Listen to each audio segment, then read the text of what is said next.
We wanted to note that this meeting is being broadcasted on NUSD's YouTube channel at the direction of the board. The broadcast may capture images and sounds of those attending the meeting. If you would like to make a public comment on an item on the agenda or not on the agenda, please see staff at the side of the table for a public comment card. Please rise for the Pledge of Allegiance.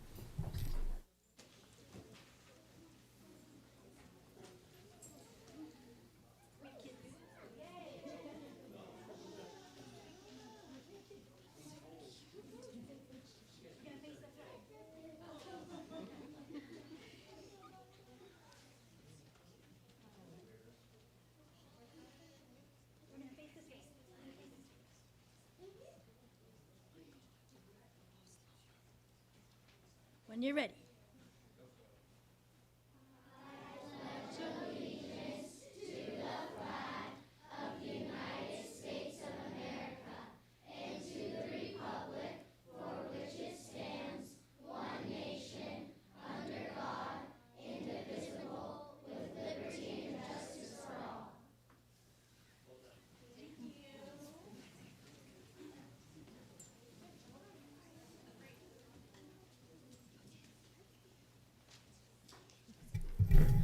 The board met in closed session this evening. Trustee Alexander will report on those items. Good evening. The board met in closed session on the following items: personnel matters, public employee discipline, dismissal, and release, information only, conference with labor negotiators, Joshua Braff, Chief Financial Officer, and Francesca Whitcomb, Executive Director, Human Resources, and Employees Organization, Novato Federation of Teachers, information only. Conference with labor negotiators, Joshua Braff, Chief Financial Officer, and Francesca Whitcomb, Executive Director, Human Resources, and Employees Organization, California School Employee Association, information only. Thank you. May I please get approval of tonight's agenda? First motion by Trustee Mack, second by Trustee Alexander. All those in favor? 6 and 2 advisory votes. Thank you. Would any trustees like to pull anything from the consent agenda? Seeing none, may I please have a motion to approve the consent agenda? Thank you, Trustee Thank you, Trustee Pickes. Second by Trustee Mack. All those in favor? 6, 2 advisory votes. Thank you. Moving on to announcements. Let's start with Student Trustee Walker.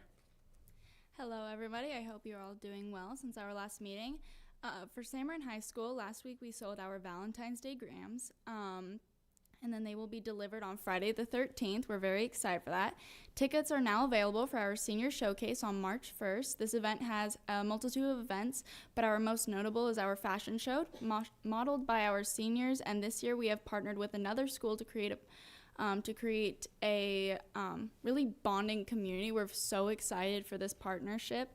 We are bringing the kids from San Ramon Elementary School to walk the fashion show with the seniors.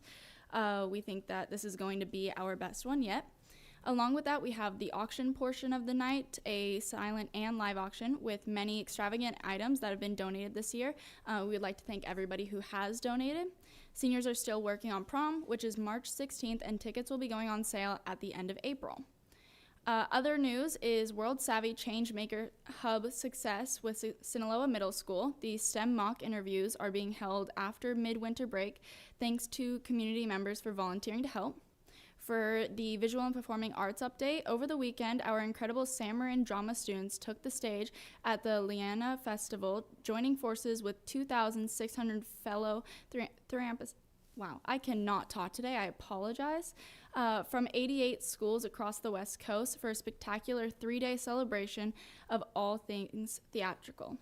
Our San Marin rock bands rocked the socks off of Hot Monk's Tavern last week while also supporting the San Marin program with our Dine and Donate campaign. On Friday, February 27th, both San Marin jazz bands are heading to Columbia College in Sonora for a 2-day jazz festival. Our classical concert is lined up for 7 p.m. on March 5th at the Emily Gates Performing Arts Center, followed by a smooth jazz concert on March 6th. We invite our wonderful community to come out, cheer on our talented young artists. Mark your calendars for March 12th with our spring musical, Rent School Edition. Opens with 9 fabulous shows. Tickets go on sale at gofans.org at the end of this week, so do not miss out. This week, they are selling Valent Things, 1 song for $2 and 3 songs for $5. The choir will go around classes and perform these songs on Friday the 13th. For athletics, our spring sports started yesterday. Varsity wrestling took home MCAL championship honors on Saturday, and individuals from the team will compete this weekend at Novato High in the D2 Redwood Empire NCS Championship. Girls varsity basketball will host Marin Catholic tomorrow at 6 p.m. in the MCAL semifinals and play for a shot at Saturday's MCAL finals hosted by Terra Linda High School. Boys varsity basketball and girls varsity soccer are awaiting their NCS fate to be determined Sunday midday. Athletics, I think, are a tongue twister at this point, so thank you for sticking with me. Hi, everybody. It's been a while. For Novato High, tomorrow's our last day to buy Valentine grams, which are being sold in front of the cafeteria for $1.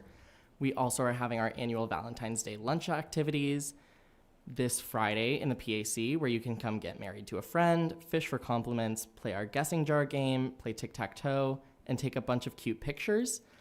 There's a Tommy Salsa Dine and Donate tomorrow, which supports Safe Route of Novato.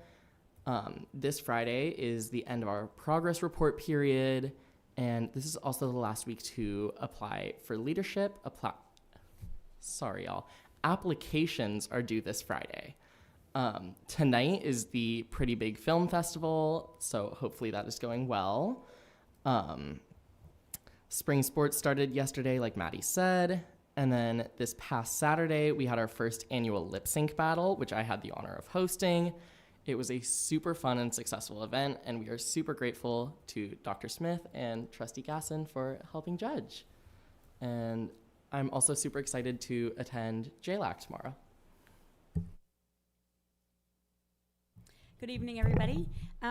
Just a couple things. I've just had some smaller conversations with staff and some families around PBE grading, just kind of gathering more information there. And had the opportunity to pop into a Zoom debriefing some of the ELA curriculum. I believe we're on our 3rd test pilot right now, so shout out to the many staff members who are continuing to engage and test curriculum. It's a big lift for staff. And it was really interesting hearing the feedback, so it was just sort of a share-out session, and really interested to hear how the same curriculum from the same company was hitting at different grade levels really differently. And so just kind of really cool to see that process and see how teachers are kind of grappling with different aspects of the text. So thanks for letting me pop into that meeting yesterday. Continuing to do site visits. We did Olive and Hill Education Center recently, modeling the way at Hamilton, and I've been continuing listening to some webinars regarding the budget and the political landscape, the federal outlook, all that stuff. So just keeping myself educated and continuing to listen to those. So I have been in a bit of a funk, and so I just want to say I had the best weekend because of Jonathan. I had the privilege, as he mentioned, of judging the lip sync contest at Novato High, and I had such a fabulous time. I was smiling. I came home with great energy. I've been telling everyone that we've got to do that again. I love the games that you did in between. You engaged the crowd. You brought back music that I haven't heard for quite a while, so that was perfect. And I just think it was so well done. So I appreciate being included. And then on Sunday, I went ahead and signed up. I actually ran into Stephen twice because I saw him then. And then on Sunday, I was at San Marin High to help with Rent and their production. And I was helping kids with the skill saw, which I really don't like to be near, but we did construction work and painting, and so that was a lot of fun. And it just reiterated how much, parents are volunteering their time, and the teachers who make a commitment to these kids and are there and present on weekends and helping support all these things that are just great experiences for our students. So I'm just really grateful that I got to participate in that. And then I kind of tailing end on that, we had North Marin Council PTA meeting on Friday where they shared some of their positive experiences and things they accomplished so far for their schools or things that they were proud of. And it's just overwhelming, and I'm just so proud of all the things that I see happening because of these people who care so much about our schools and our kids. So I appreciate that discussion. And the Olive and Hill visits were super fun, and I am going to be driving to Sacramento, and I can hear that rain, but looking forward to looks like an even more adventurous time up at the Capitol and talking to our representatives about state, our funding and things like that. So. Just two things. Attended the Marin County School Boards Association Executive Committee meeting this morning. Talked a little bit about trustee training for new trustees, as well as getting some education out there for taxpayers on the various bonds and parcel taxes and all that kind of stuff. There's a lot of misinformation, and going to see what we can do to address that. We'll also be joining the folks heading up to Sacramento tomorrow to go bug some lawmakers about maybe properly funding school. I'd like to join in the judging panel next time or trade with you. It sounds amazing. Thank you for that. I was able to participate in a budget advisory committee meeting, so thank you to the community members, to our staff, and you as well, Trustee Gasson, for joining in that conversation. Very elucidating and very, very well done. Very informative. Thank you. Hi, all. I also attended the Olive and Marin Oaks school site visits. So it's always so nice to see the classroom and teachers in action and seeing our kiddos. I also got a chance to participate modeling the way at Hamilton yesterday. A few of us attended the Marin County School Board Association dinner last week, and that's always informative. Someone that we worked with presented on bonds, and it's always so nice to learn something new or walk away discussing things with other trustees in Marin County. That's it for now. Welcome to our Loma community. Thank you for being here. And also we have Youth Leadership Novato is in the house. Some of you, thank you for being here and observing. And you can save your judgment for later and let me know what you think. No, just kidding. It's just really nice to have you here. I totally appreciated the lip sync battle. Really a good time. We hope that tradition, or it takes hold as a tradition, and we'll be sure to include Chandra. We will make a note that you would like to be part of the judging. I'll gladly give up my seat. It's a lot of pressure. And really enjoyed the classroom visits both at Olive and Hill. And then we visited Hamilton, Early Intervention, Linwood, and San Jose for our Modeling the Way this past Friday and then on Monday. I got to participate. I think you mentioned it, Maddie. We had Sinaloa and San Marin students together at the high school, and we had adults who need to hear from students and their point of view. We talked a lot about school culture, what things we could do to make things better. What do we have some kind of power and control over that piece? And it was very, very well facilitated, I got to hang out with some middle schools, boys, and I learned a ton from them. Super, super insightful. Students they can fix the world if we just got out of their way. And finally, the only other thing besides going to JLAC tomorrow in Sacramento is it looks like we will be notifying the public if we end up having a special meeting on February 24th. We're having a special meeting to meet the deadline in case we decide to put a parcel tax on the ballot. And there'll be a lot of context around that for this evening.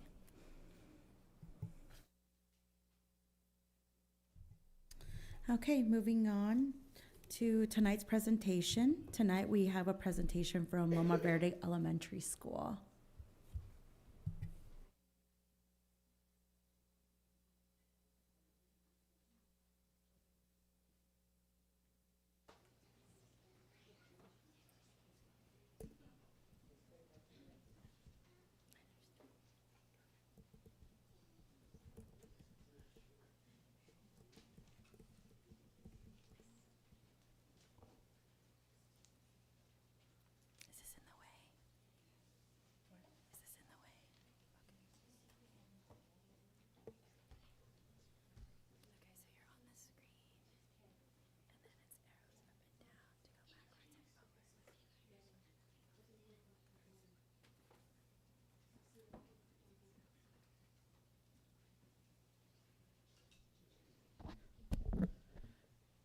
Good evening, everyone.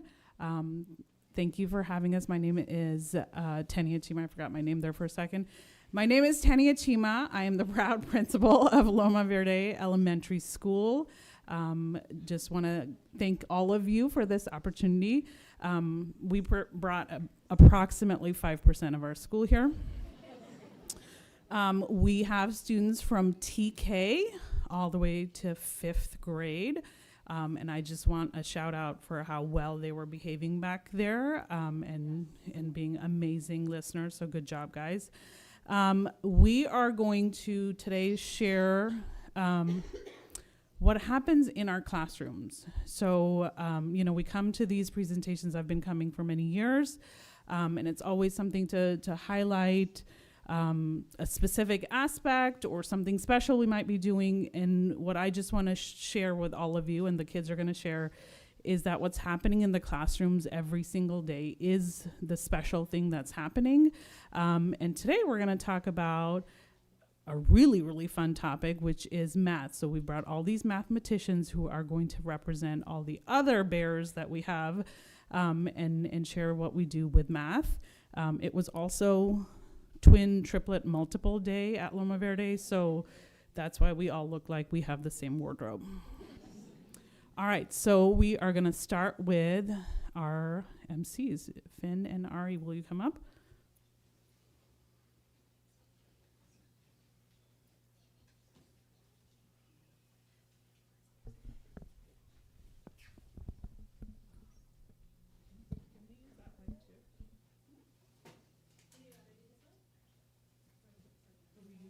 Yeah, you can use both. Because you want to stand on the stools.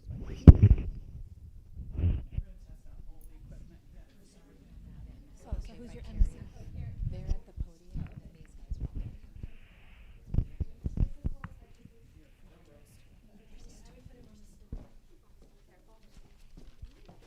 guys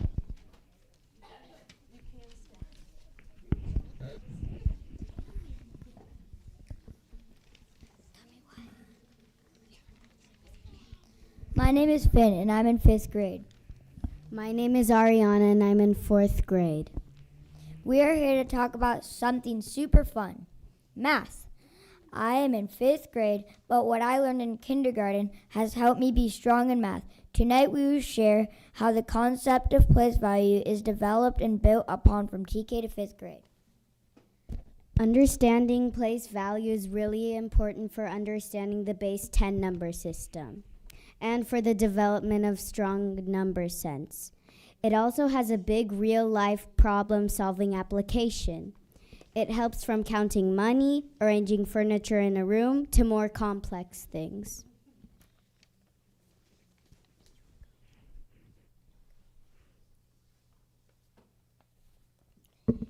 In TK, students work on 1 to 2 correspondence and recognize that numbers represent values. Patton and Indy will be sharing an important skill learned in TK.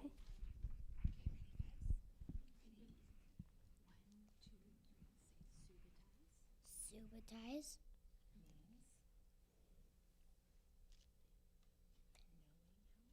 Knowing how many without counting. Now we're going to demonstrate that. 5, 3, 4, 5, 6. So the number our TKers just used was what word? Subitize.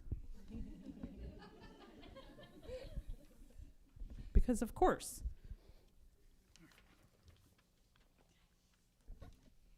In kindergarten, students start focusing on counting objects and organizing them into groups of 10 and 1s by the end of the year. They learn 10 and more counting to practice their understanding of base 10 and place value. Our K students will be demonstrating their counting of teen numbers. All right, starting with 11. Ready?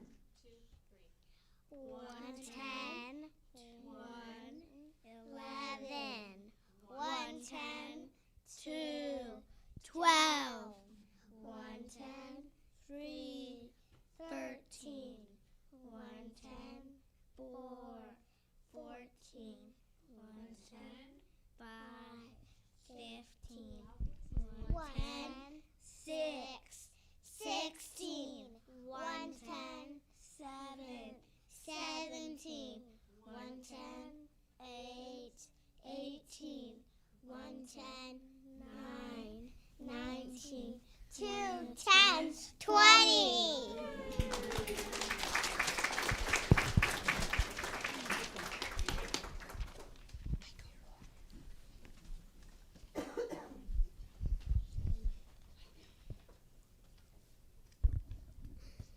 My name is Michael. I am in first grade.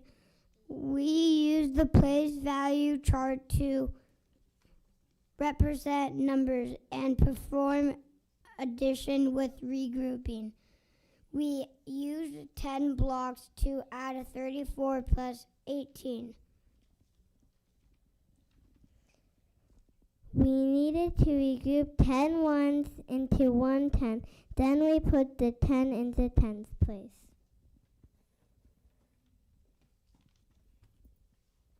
Then we counted the 10 and ones. The sum was 52.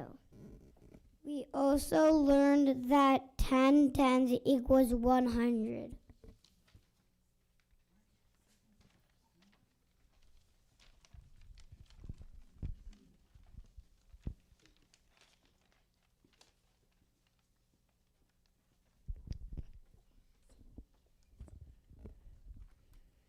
My name is Cassidy. I am in second grade. We use models such as number discs and the place value chart to work with 2 and 3 digit numbers, including standard, expanded, and unit forms. We can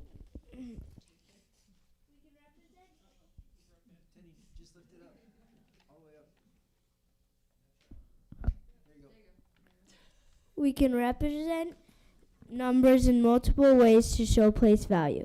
If the number is 549, then it has 54 tens and 9 ones. You can also show that the number has 5 hundreds, 4 tens, and 9 ones. We can also show that the number has 100 and 449 ones.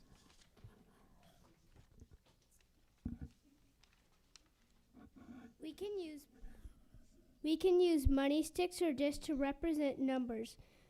10 ones can make 110, then 10 tens can make 100. You can also represent the number as an equation as 500 plus 40 plus 9. There are many different ways to show the same number, and knowing place value helps us play with numbers.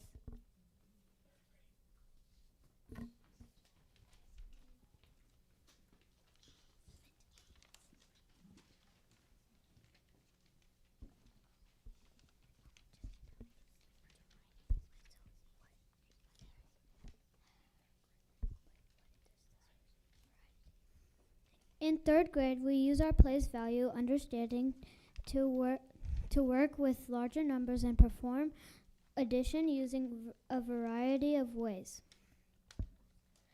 We added a 4-digit number and a 3-digit number, so we used place value all the way to the thousands. We add like units by using the place value chart. We use the place value chart and regroup to find the answer. We can also add by using expanded form. It helps to have different ways to solve a problem because you can check your work and figure out which way is easier for your brain.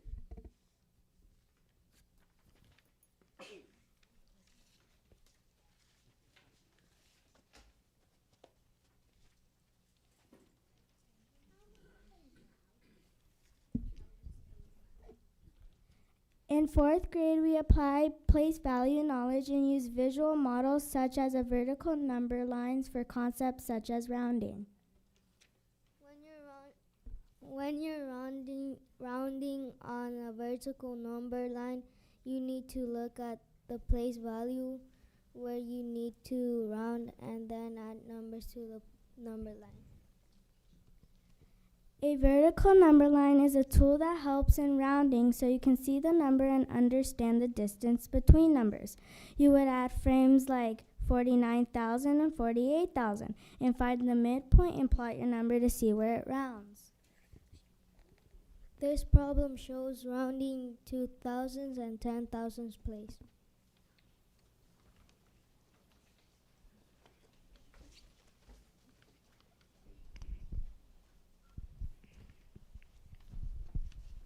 In 5th grade, students put it all together and focus on flexible thinking and mental math strategies based on place 10 value. First, I estimated 31 times 33.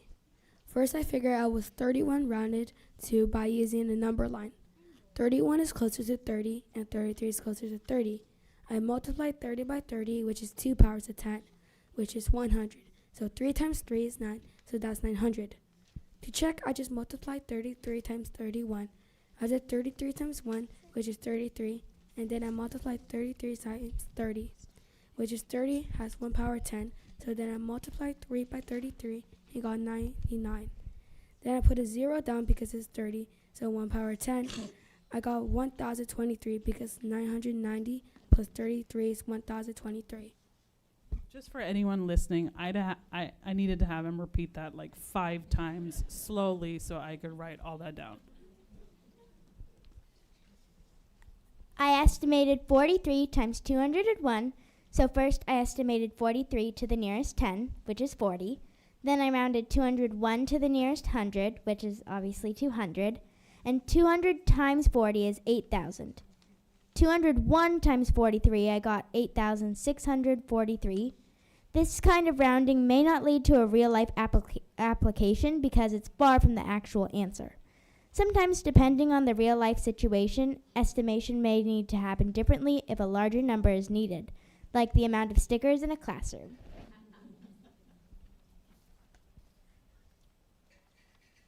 I estimated 32 times 231, which is rounded to 30 times 230.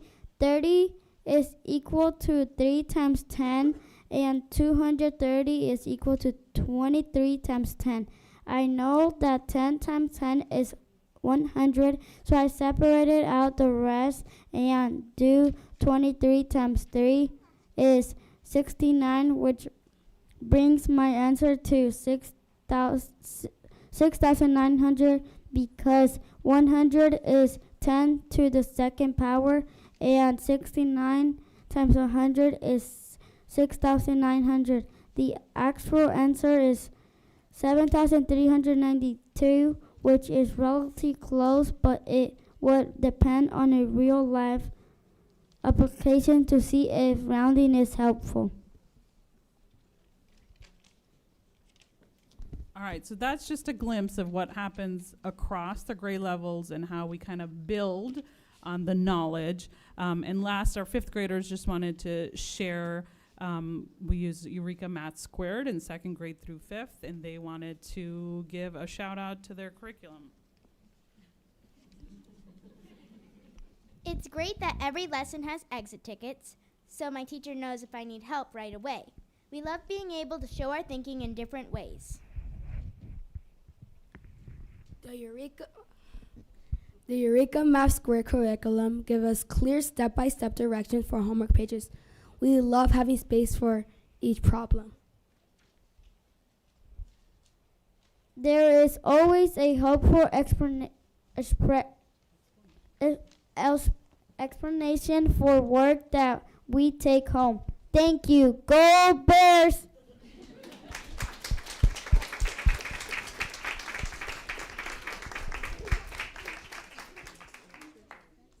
Any questions for our mathematicians or Trustee Mack? teachers? Sure. Hey, go Bears.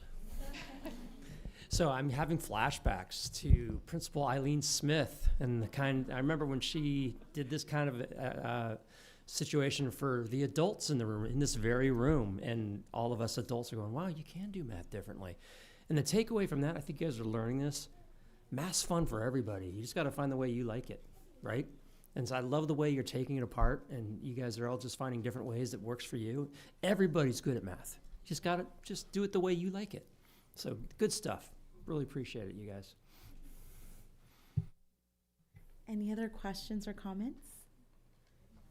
Good job. Thank you so much for being here.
Moving on to non-agenda public comment. We are so glad to have public comment on any item not on the agenda. 3 minutes are allowed for each commenter. However, we are not allowed to respond to these comments, nor are we able to speak about employees or student privacy situations. The board directs the appropriate staff member to respond to all commenters within 2 business days following our board meetings. Tonight, we have 2 non-agenda public comments. First one is Rochelle Gibson.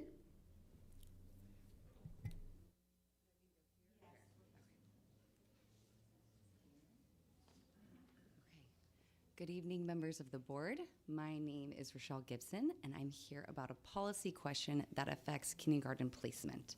My son, Case, was born on August 31st, 2020 at 10:37 p.m., 1 hour and 23 minutes before your September 1st cutoff. He was born 3 weeks premature. According to NUSD's published kindergarten eligibility, he qualifies for kindergarten. He meets your written requirements. When I contacted the Director of Child Services, Mike Saisi, to enroll Case in kindergarten, I was told he must be placed in first grade with no exceptions because he'll be 6 before school starts. I asked for the written policy. Director Saisi provided Board Policy 5111 and Administrative Regulation 5111. I read them carefully. They address administration eligibility, who can enroll, but they contain no language requiring first grade placement for 6-year-olds or prohibiting kindergarten placement. When I pointed this out, Director Saisi confirmed in writing that this is a local decision made a few years ago in collaboration with the board, superintendent, and elementary principals. I've searched your board meeting minutes. I cannot find where this board formally adopted this policy. This matters because what is being enforced as a board policy appears to be an informal administrative practice. That's a governance issue. It also matters because the California Department of Education guidance states that for 6-year-old students, placement is a local decision with parental input. We haven't been offered input. We've been told what will happen. Case's preschool teacher, a professional educator of 30 years of experience, provided a letter recommending kindergarten placement because in her direct observation of his developmental readiness under current practice, that he is not ready, provided a letter recommending kindergarten placement that under her direct observation of his developmental readiness under the current practice, this input cannot be considered. Your vision statement, which is on your website and in the agenda tonight, states that an innovative and personalized learning experience for each and every student. This is the opposite. It's a rigid one-size-fits-all rule that ignores individual readiness, professional educator assessment, and parental input. Not to mention the darling little boy who just stood up in front of us and told us that the foundation of his math skills started in kindergarten. So I have 3 questions for the board. Did this board formally adopt a policy requiring first grade placements for all 6-year-olds? If so, when and where is it documented? Number 2, is the board aware that this policy is being enforced as a non-negotiable board policy despite appearing to be an informal administrative decision? And my last question is, what is the process for parents to provide meaningful input for their 6-year-old's placement as state guidance requires? I provided documentation for each of you that I will give you in this folder. That it shows all the email exchanges with Director Saisi, the policies he cited, CDC guidance, your published eligibility requirements, and the teacher's recommendation. Thank you. Thank you.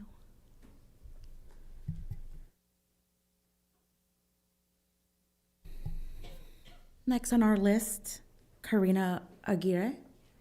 Did I pronounce your last name correctly? Aguirre? Okay, sorry about that. Thank you. No worries. I'm shorter than you. All right. Hi, so this is Levi. He's in first grade, but this is last year. He's receiving an award with the Gen Ed kids. He's at a field trip, SDC class on field trips.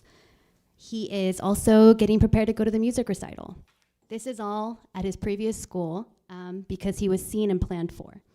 This is how many field trips and SDC class trips and music recitals he's been at Novato Unified. This year, Novato Unified, as you can see, Levi has no photos like this. Not because he's not capable, not because doesn't want to go, because he wasn't seen or planned for. Last week, I learned Levi was excluded from not 1, 2, but 3 field trips. I didn't even know until another parent told me. And to be clear, this is not a teacher issue. Teachers are doing the best they can with the systems they're given, and I think they deserve better systems and better support. So here's some context. I moved to Novato in June. I spoke here at the board meeting in September. I said, hey, jarring transition. SPED was part of the design where my son was. Now it's an afterthought.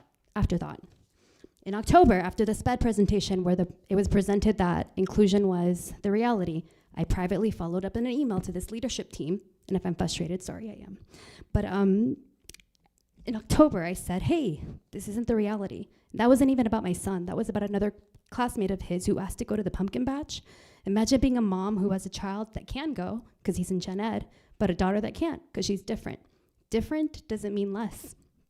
That was in October, so this isn't a gap in a communication chain.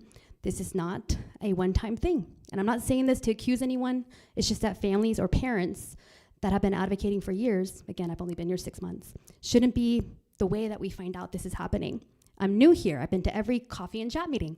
I've written this before. I've talked about it at DSAC meetings. I've been to everything I can find. And my son still missed 3 field trips.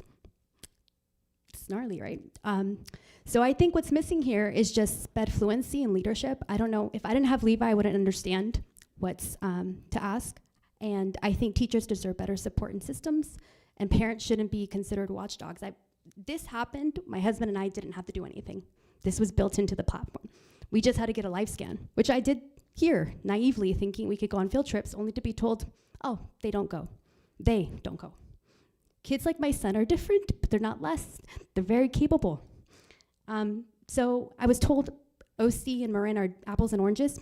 Well, a neighboring district in Marin County recently did an independent special education review to name gaps and fix systems. So access could be real. That's the point, just access. And I'm happy to share it afterwards. I think it's awesome that she was prepared. I don't have it, but I'm happy to share it afterwards. I can email it. The goal isn't to compare. It's just, listen, there's like a thought that parents come up here and they're like complaining a lot. Our kids aren't different, or they are different, but they're not less. And that's the point. Thanks. Thank you.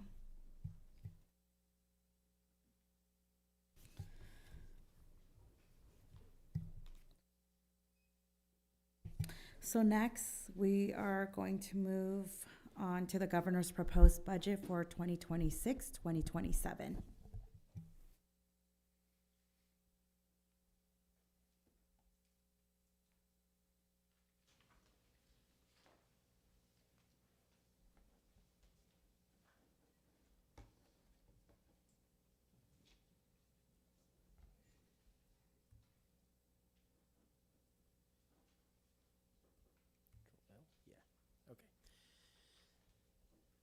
Good evening, trustees. Dr. Smith. We're here to talk about the governor's budget proposal, but I picked out the governor's budget proposal that comes out every year in January is a gigantic document. It has a lot in it because while schools is 40% of the budget, other things are 60% of that budget, right? So, hey, Mike, there's a lot going on in this budget.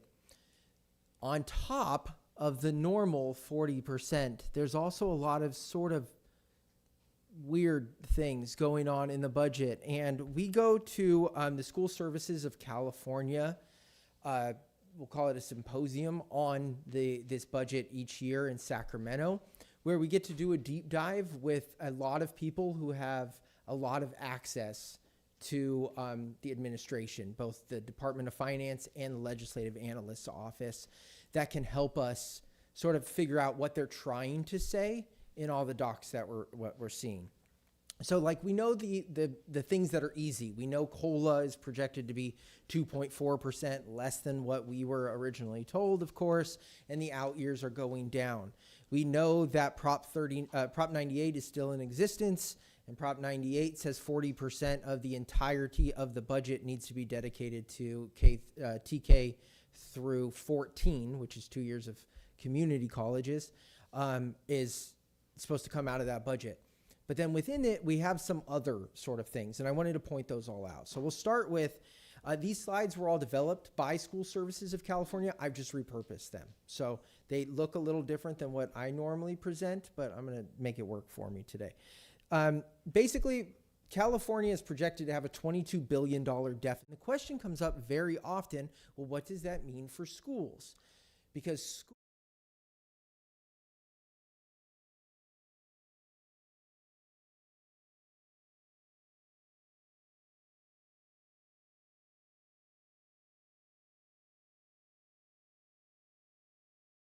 decline, then we care about the government has overspent. We as citizens, of course, care, but we as a school district primarily are focused on, well, what are the revenues? So they've been talking about this multi-billion-dollar deficit, and that is a problem. But where we would see it is in alternative programs, extra funding, one-time dollars. Those types of things can't happen if there's a multi-billion-dollar deficit, but we are still guaranteed 40% of that budget. But then there's weird things with that, because when we look at the LAO, the Legislative Analyst Office, that is a nonpartisan group that advises the legislature. The governor's budget is done by the Department of Finance. And the Department of Finance says, hey, that budget that's going to go to schools is $125 billion. $125 billion will go to TK through 14.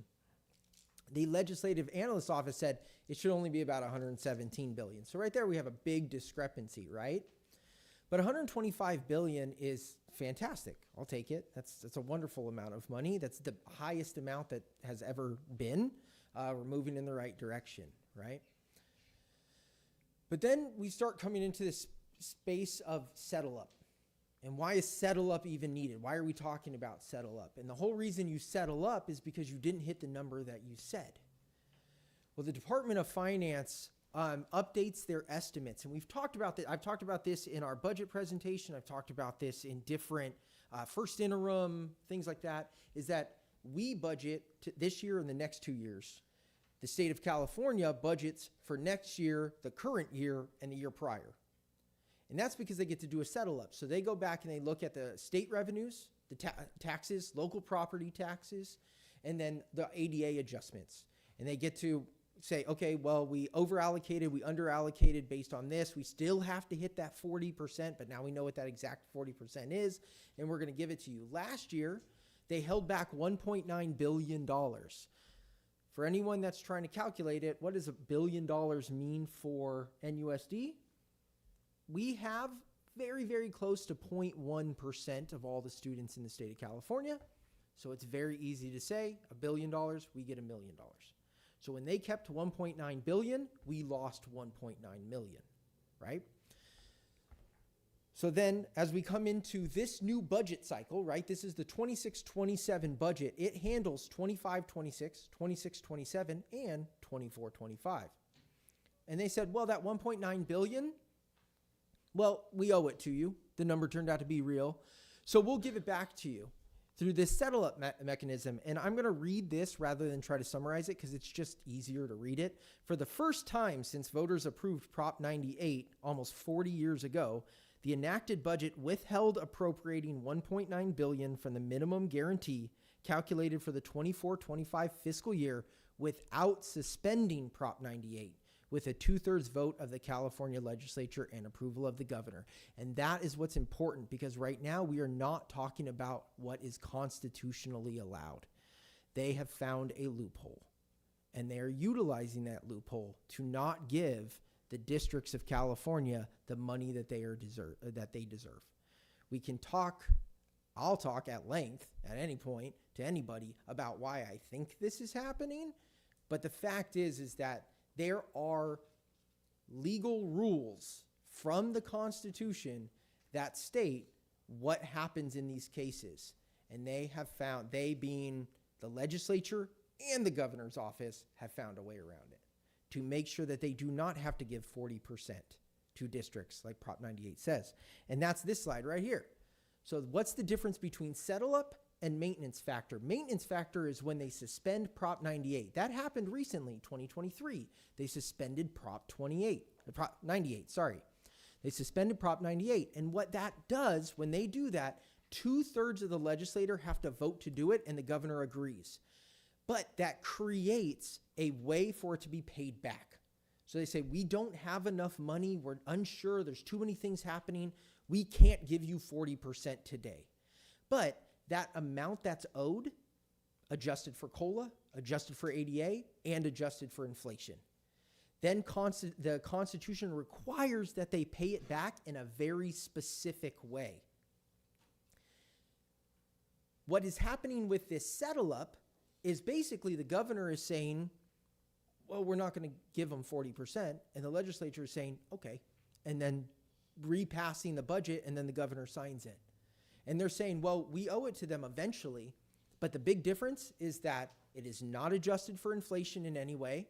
It is based on the director of finance for the Department of Finance to determine the schedule to pay us back. So they owe $1.9 billion. We can give it back to you over the next 1.9 billion years, right? Like they can do whatever they want because there is no legal framework for that. You can tell that I'm a little heated. The reason why I'm a little heated is because it's not $1.9 billion anymore. They've changed that number to $5.4 billion. So we went from $1.9 billion last year, and they said, don't worry, we're giving you the $1.9 billion back this year. But now we're going to now not allocate $5.56 billion. And what it seems like they're doing, I had this long conversation with Jeff, our director of finance, and about what this really means for us. And I think that basically the idea is in a very short term, it's a huge hit. $5.5 billion is $5.5 million per year that NUSD will not receive, right? A huge amount. And they've, School Services has estimated that if they actually gave that money, it'd be about $909 per student, right? It's a huge amount of money.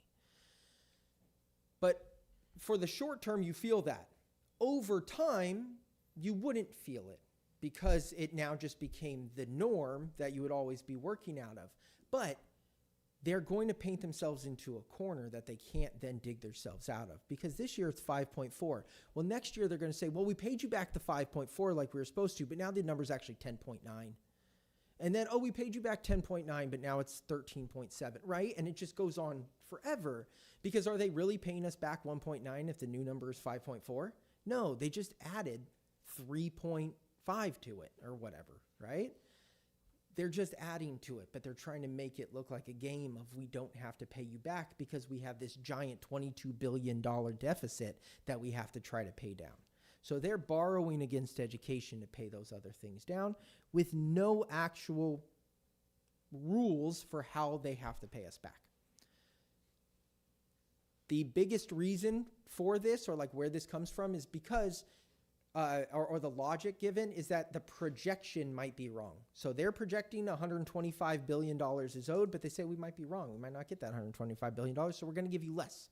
But if it becomes real, then we'll actually give it to you. So then just project less if you think that that's what it's going to be. But if they project less, then they don't have the money to do all the programs that they're promising, right? So that's where this game is coming from. Moving on to a new note. This is COLA. This was just an interesting slide that I thought, because COLA feels so low and CPI is the Consumer Pricing Index. There's both a US one and a California one. They feel so misaligned. But actually, like if we look at where they were converged last, somewhere around 2003, 2004, and move on, we see that COLA has outpaced and continues to outpace CPI, which is a marker for consumer inflation. Right? This is not including inflation of all categories, but it's the consumer level of inflation. It was just an interesting slide that I thought like helps with the conversation about everything that's going on when it comes to money in schools. Some of the points, I'll hit on these quickly. The Learning Recovery Emergency Block Grant, the LREBG, was a huge $7.9 billion grant that then they held back about 10% of it. 23, 24, they held back, and then they said, okay, we're going to dole it out over the next 3 or 4 years. Basically, we're in the second to last year. This year, they were supposed to third to last year this year. They were supposed to give it to us for 2 more years, and they're proposing we'll just give it all to you next year. So we won't owe you an extra year. That's good news for us. We would get the money just a little bit quicker. It doesn't have new requirements. It's already a program that we already have. Community schools. This is a program we already have, but it's proposing to change. And this one's a little confusing. More information is coming out. But right now we have a community schools grant at Hamilton, and it is sort of a implementation grant, a certain amount of dollars for 5 years. And what they're basically proposing is, hey, instead of doing this $4 billion one time, we're going to do $10 billion ongoing forever. And that will allow more money to each community school, longer implementation. So instead of a 5-year implementation, it's a 7-year implementation, and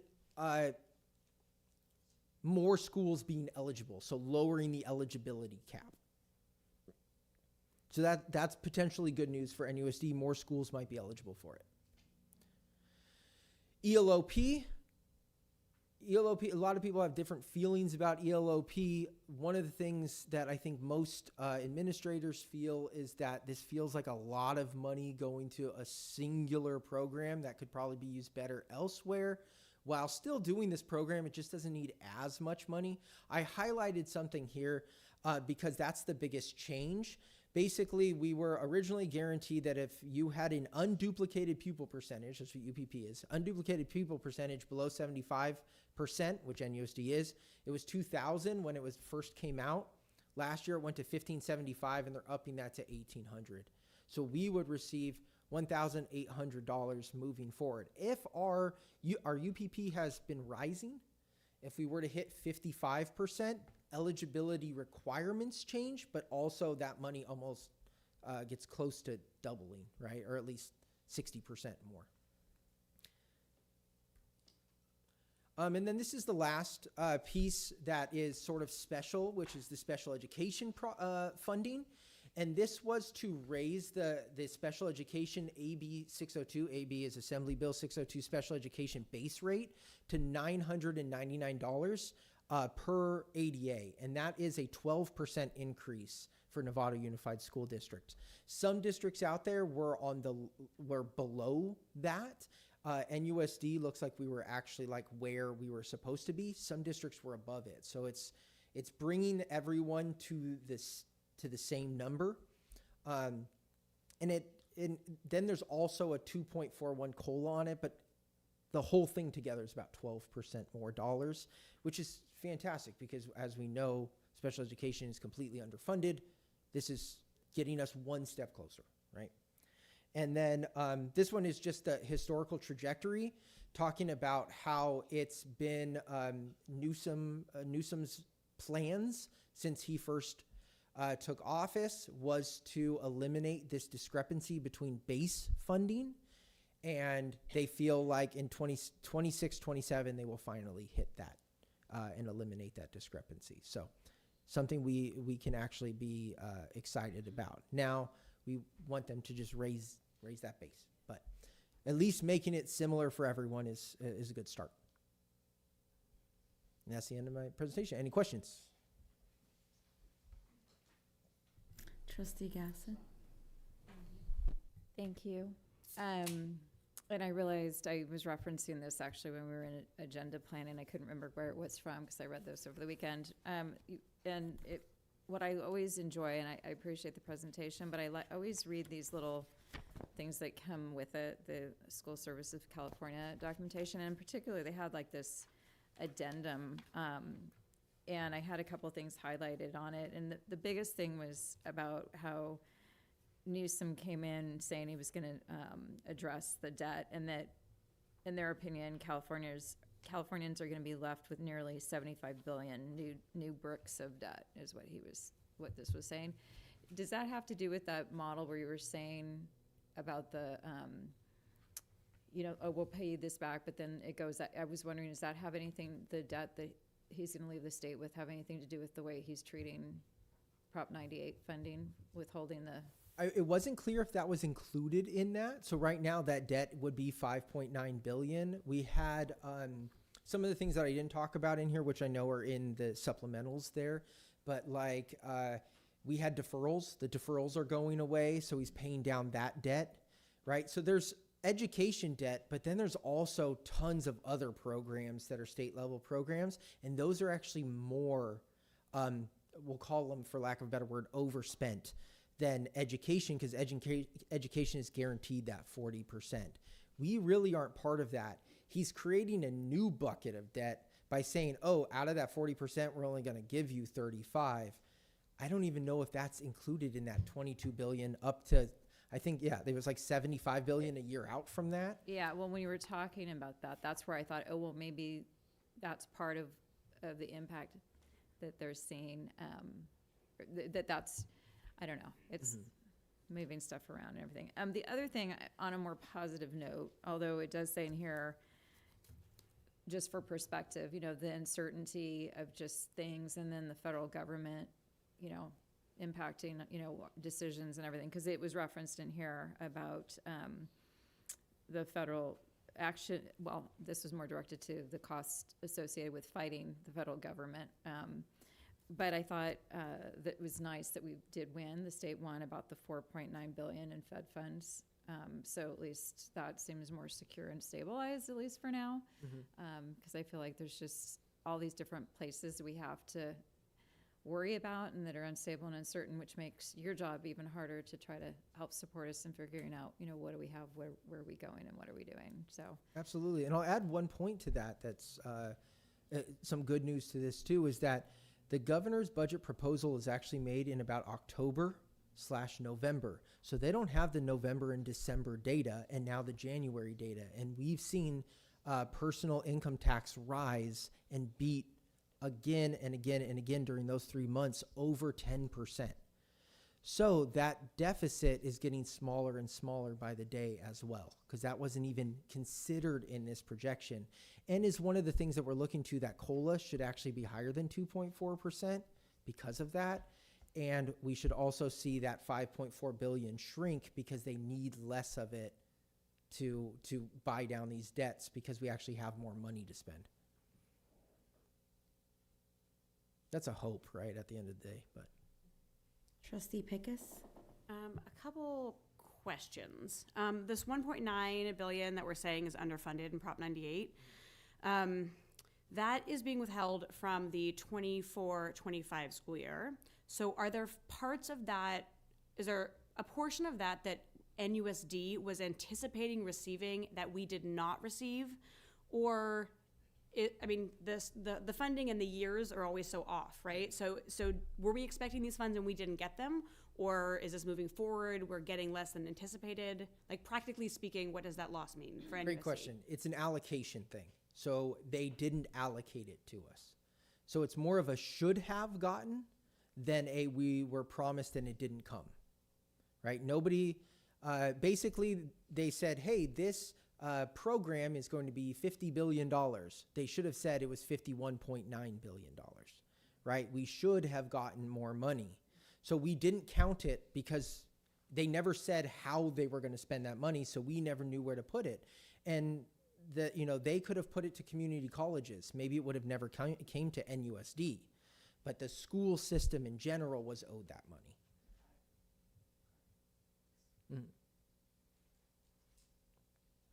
Trustee Alexander? Yeah, I don't know that I really have a question here. I'm really curious about the community schools insight that you've provided, and I think that might be really hopeful for us, knowing that we have Hamilton. I guess I'm just wanting to pay attention to this. Is this something that NUSD could be looking forward to continue to support the work that we're doing? And my hope is that, we will have, that this remains hopeful, that we will have access to more opportunity for students across the schools that we're serving. So maybe just something for us all to keep our eyeballs on. Thank you. Thank you. Thank you, Josh. Moving on. 2025-2026 Local Control and Accountability Plan LCAP Mid-Year Report.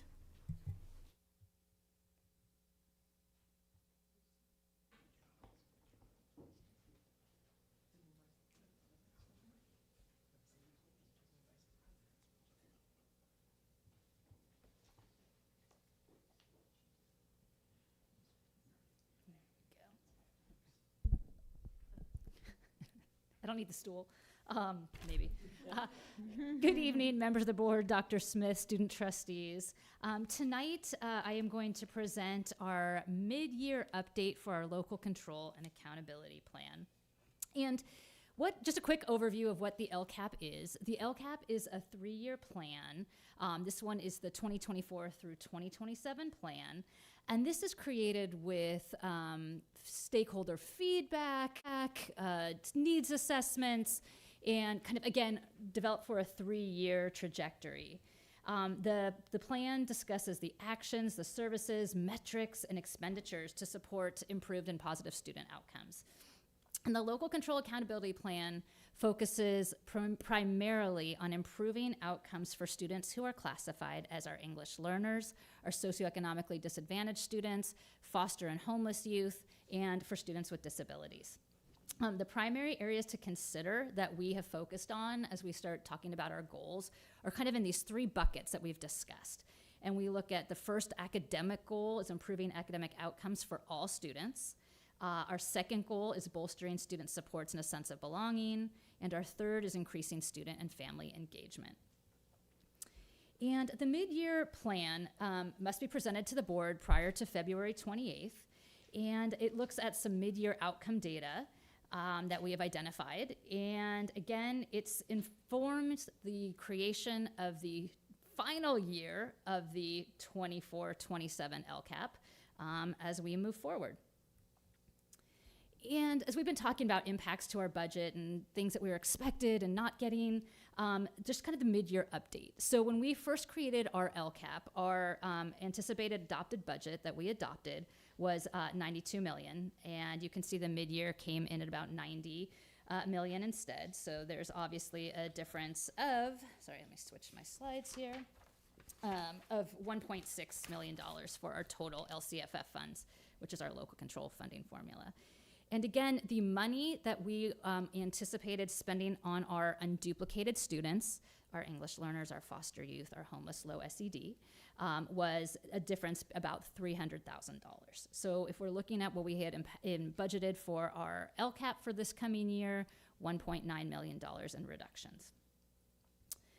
And just because we go through our goals, our first goal, like I said, was our academic supports. And just to highlight, our goal with goal number 1 is really to address disparities between our underrepresented students. And so making sure our kiddos are, as they graduate from high school, are A through G eligible so they can enter the universities or college systems should they choose. Increasing college and career readiness, ensuring that our kids are exposed to a broad course of study. And then finally making sure our kiddos are at grade level and are getting the supports they need to make sure that they are on target to graduate from high school. Our second goal discusses social and emotional well-being and mental health and how we are ensuring that we have environments that are welcoming to our students, where they feel supported academically, socially, and emotionally. Our third goal focuses very heavily on family engagement, community partnerships, and again, welcoming school environments, addressing the need to have culturally responsive climates that enhance students so every student feels like they belong in our systems. Our goal 4 is specific to Marin Oaks. And so one of the goals that we have when we received funding called the Equity Multiplier Index. And so Josh mentioned this previously about schools that receive an Equity Multiplier Index. Our students, they look at a student population that's somewhat transient. So they say, if you have a certain percentage of students, and Josh has said they could potentially lower the percentage that we need, which would be fantastic, to see if we would have other students or schools potentially qualify. But it's students that are identified kind of as your unduplicated pupil students in a transient population. And so when we first got the equity multiplier, it was close to about $134,000 in our first year. And you are not guaranteed this annually, so that you can kind of fall in or out of being eligible for the equity multiplier. And we are, but to this year that we're kind of understanding is we have approximately $98,000 that we will receive from our equity multiplier. And again, this fourth goal is created, again, everything's created through needs assessments, but this one specifically is meeting with Marin Oaks staff, families, community to hear what their highest needs are. Okay, and so in our first goal areas, kind of what this slide, sorry, there's a lot of words on this slide and I apologize, but there are a lot of things that we are doing in goal 1 to enhance academic outcomes. And obviously when we've seen the budget with the $1.9 million differential of what we had anticipated, we obviously need to look at readjusting all of the action steps that we have included in our LCAP. And so this will be significant conversations, and again, through the student surveys, parent surveys, staff surveys, feedback, some of the goals that we have set out, the goals will remain the same, but we will need to look at our action steps and things that we've addressed with our funding. Kind of the first big area for academic growth and access, we've really focused on proficiency-based education. We've looked at professional development. I think one of the biggest things for this huge bucket is how much internal capacity we have built for our staff. I think we're going to hear a reoccurring theme as we're looking at our LCAP moving forward. We have been very fortunate in the past where we've had strong professional development through a lot of our initiatives. And again, we have been working on the train the trainer model where our staff is getting trained and then kind of helping new folks come in and really expanding that training system. We've also looked at ways that we can apply for grants, that we partner with community partners. We have been so fortunate to work with Marin County Office of Education, who has provided a number of professional development opportunities to us at no cost. So for the next kind of one where you're enhancing math instruction or building thinking math classrooms, the County Office of Ed had received a grant, and we were very fortunate to have over 38 to 40 staff members attend this summer trainings. So we're really looking at how we partner with our folks moving forward. Again, we've had internal task force, or you've had all these reports about task force members coming in, looking at multi-tiered systems of support, math, PBE, middle school grading, things that folks can really capitalize upon. In terms also of early literacy, instruction and intervention, again, thank you to MCOE, helping us to provide some professional development around science of reading at no cost to the district or minimal costs. The other big kind of areas that we continue to look at is developing artificial intelligence protocols, work with how are we navigating that system. And again, huge thank you to the technology committee, some pioneer teachers who are jumping on and really getting support with this. So definitely understand that there are definite needs and restructuring that needs to happen, and how we've developed internal capacity to address the needs as we move forward. Again, with the other big concerns that we have in terms of having less students enroll, that we kind of hit with that. When fewer students enrolled, that's significant. And it's going specifically in our improving English learner newcomer instruction. Unfortunately, we anticipated about 150 students coming to the district that didn't, so that impacts us as well. And that also hits our ratios for things like counseling supports. At the high school, we have a 350-to-1 ratio for students, and so when the students don't appear, we have to make other decisions and then figure that out. Again, for goal 2, for our priority areas and actions, mental health and social and emotional well-being. Again, kind of looking at curriculum that we have utilized and having teachers and staff address social emotional learning in the classroom, developing that muscle as well. Again, I've mentioned the counseling, academic guiding counselors, and as well as social emotional needs. The one big area that we are very, and I want to thank our student services coordinator, Anna McGee, for kind of taking the lead on this, is addressing the Medi-Cal billing. And so kind of working through this new process. And again, big shout out to our Marin County Office of Ed folks who are helping us navigate this new territory where we can bill for counseling services, trying to figure out ways where we can recoup some of these fundings that we know we're going to have to change and readjust to an extent. Again, establishing positive school environments. Thank you very much to our student services team, Mike Saisi, for leading kind of our work with reducing chronic absenteeism. And again, having that training that, again, that we have the train the trainer models, and our staff is very well adjusted at making sure our kids are coming to school. And again, with the implementing restorative practices, we have been super fortunate to receive additional grants and funding for training, and the majority of our staff has been trained in restorative practices. So again, continuing this model, building conversations in our collaboration times to really ensure that we are supporting students, families in restorative practices when needs arise. In goal 3 area, specifically with our family engagement education, thank you to folks who have completed our surveys. We absolutely go through all of our surveys, look at the information, and really draw from the feedback that we are provided. This really helps us create the highest need and what areas we need to serve. So thank you to everybody who's completed our surveys. Obviously, the importance of student voice and advocacy, as we have, again, and I'm going to call on the superintendent, student advisory council, our student board representatives, kiddos coming in and telling us what they need has been extremely helpful for us to kind of guide some of our actions. Again, the work with previous training for PBIS and positive school interventions. The foundation is there, and it's just keep building and building upon great creativity amongst our administrators and teachers to move things forward. And finally, with our goal 4 with the Marin Oaks Equity Multiplier Index number, originally you cannot change a goal once it's in the LCAP. You can change actions, but you can never change a goal. So one of the goals was really focused upon, again, mental health supports and interventions and making sure students are earning their high school diploma. While things might need to be readjusted and changed, those are absolutely our focus areas, and we will continue to work with staff and with Dr. Early to ensure that we are meeting the needs of the students at Marin Oaks and addressing all the concerns that come up through mental health supports and additional support with intervention and making sure kiddos are earning their high school diplomas. Okay, and then finally, giving you a quick, brief data snapshot.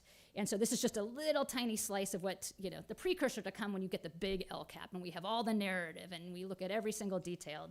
Just do a couple little quick comparisons. So here's just a quick comparison of our attendance rates. Our current attendance rate is about 95.37.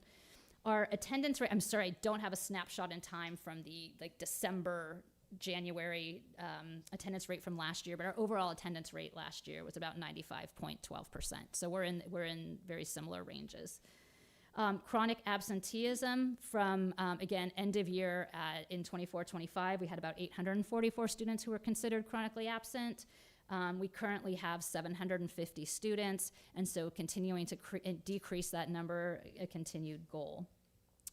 Our suspension numbers, just a brief snapshot right now, we have 69 students who have been suspended compared to 115 at the end of the 24-25 school year, hoping to keep that number lower and continue work with that, especially with the restorative practices and alternatives to suspension. And the D and F rate right now is going to be a little bit skewed as well as we are moving more towards standards-based grading. And so right now you can see kind of the fall comparisons of the 29.25 in the 24-25 school year and the 25-26 school year, 18.67. But I think there's a lot of work that has been done to decrease, obviously, the D and F rate. And then this is just a quick snapshot. I'm sorry, there's a lot of words on this one too. And this one, unfortunately, I don't have mid-year data on our first implementation of our math IXL benchmarks. The window closes this Friday.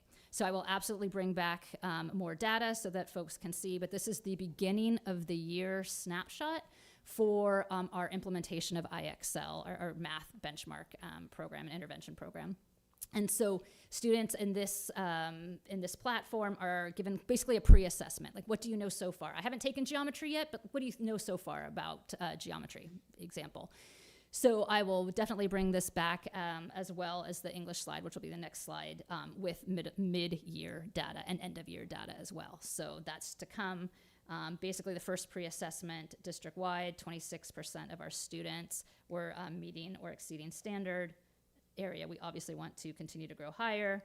And then in English language arts, we had 51% of our students who are meeting standard or exceeding standard. So I look forward to bringing back mid-year data to have an accurate reflection of how students are performing. And with that, can I answer any questions about our mid-year LCAP update?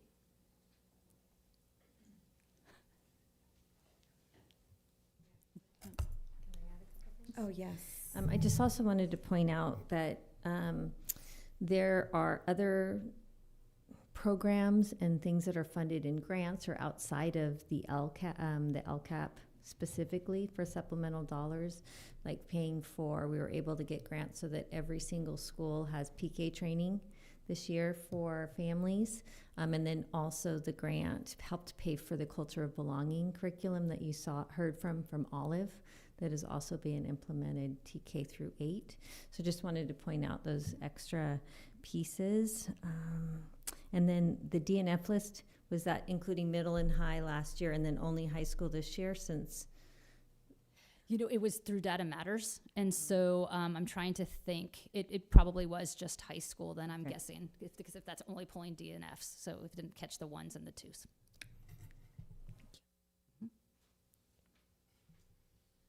Trustee Butler? Just, this popped in my head as we were sitting here, as you were explaining, on your actions for each goal, is there anything, and you can circle back around with me, is there anything that's not working as we come to mid-year here with the LCAP? Is there anything that we have in the LCAP that you're like, gosh, this is just not working, panning out the way we anticipated? Not that I can think of off the top of my head, kind of going like line by line. We were very intentional with the actions that we had taken.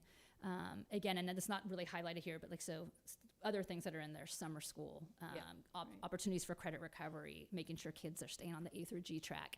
I would say we were pretty focused on what we needed to. Good. That's good to hear. I know that you went to a few committee meetings and got feedback. Did anything stand out from that feedback to improve our LCAP? Great question. And I would say it's interesting to hear kind of what some of the nuggets are from the different committees. The DLAC team, so it's our District English Language Advisory Committee, is very focused on need for tutoring. So for example, you get a lot of feedback. We need additional tutoring, additional supports in mathematics. Okay, great. Kind of with our other pieces, mental health was a significant focus, ensuring that our kiddos had access to mental health supports. Those I would say are probably the two biggest takeaways, I would say. And then there's, again, opportunity for students, increasing CTE courses, looking at different areas for intervention. Those would be kind of some of the key takeaways. Trustee Alexander? Thank you. I just want to make sure that I'm understanding the data snapshot for Math IXL.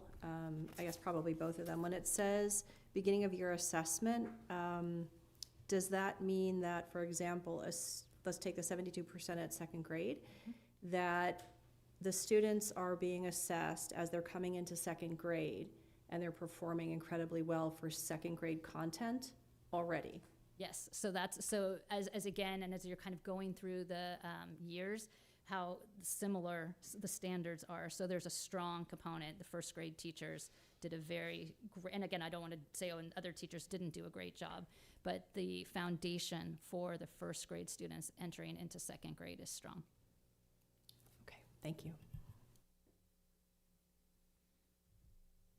Any other questions or comments? Okay, thank you, Dr. Seniard.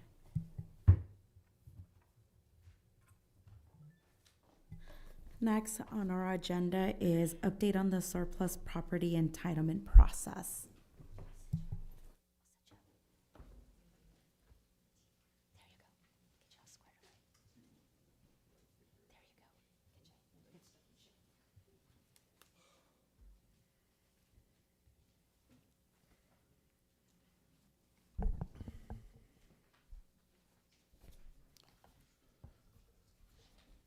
Okay, good evening, student trustees, and Superintendent Smith. I'm here to give you an update on our surplus property entitlement process.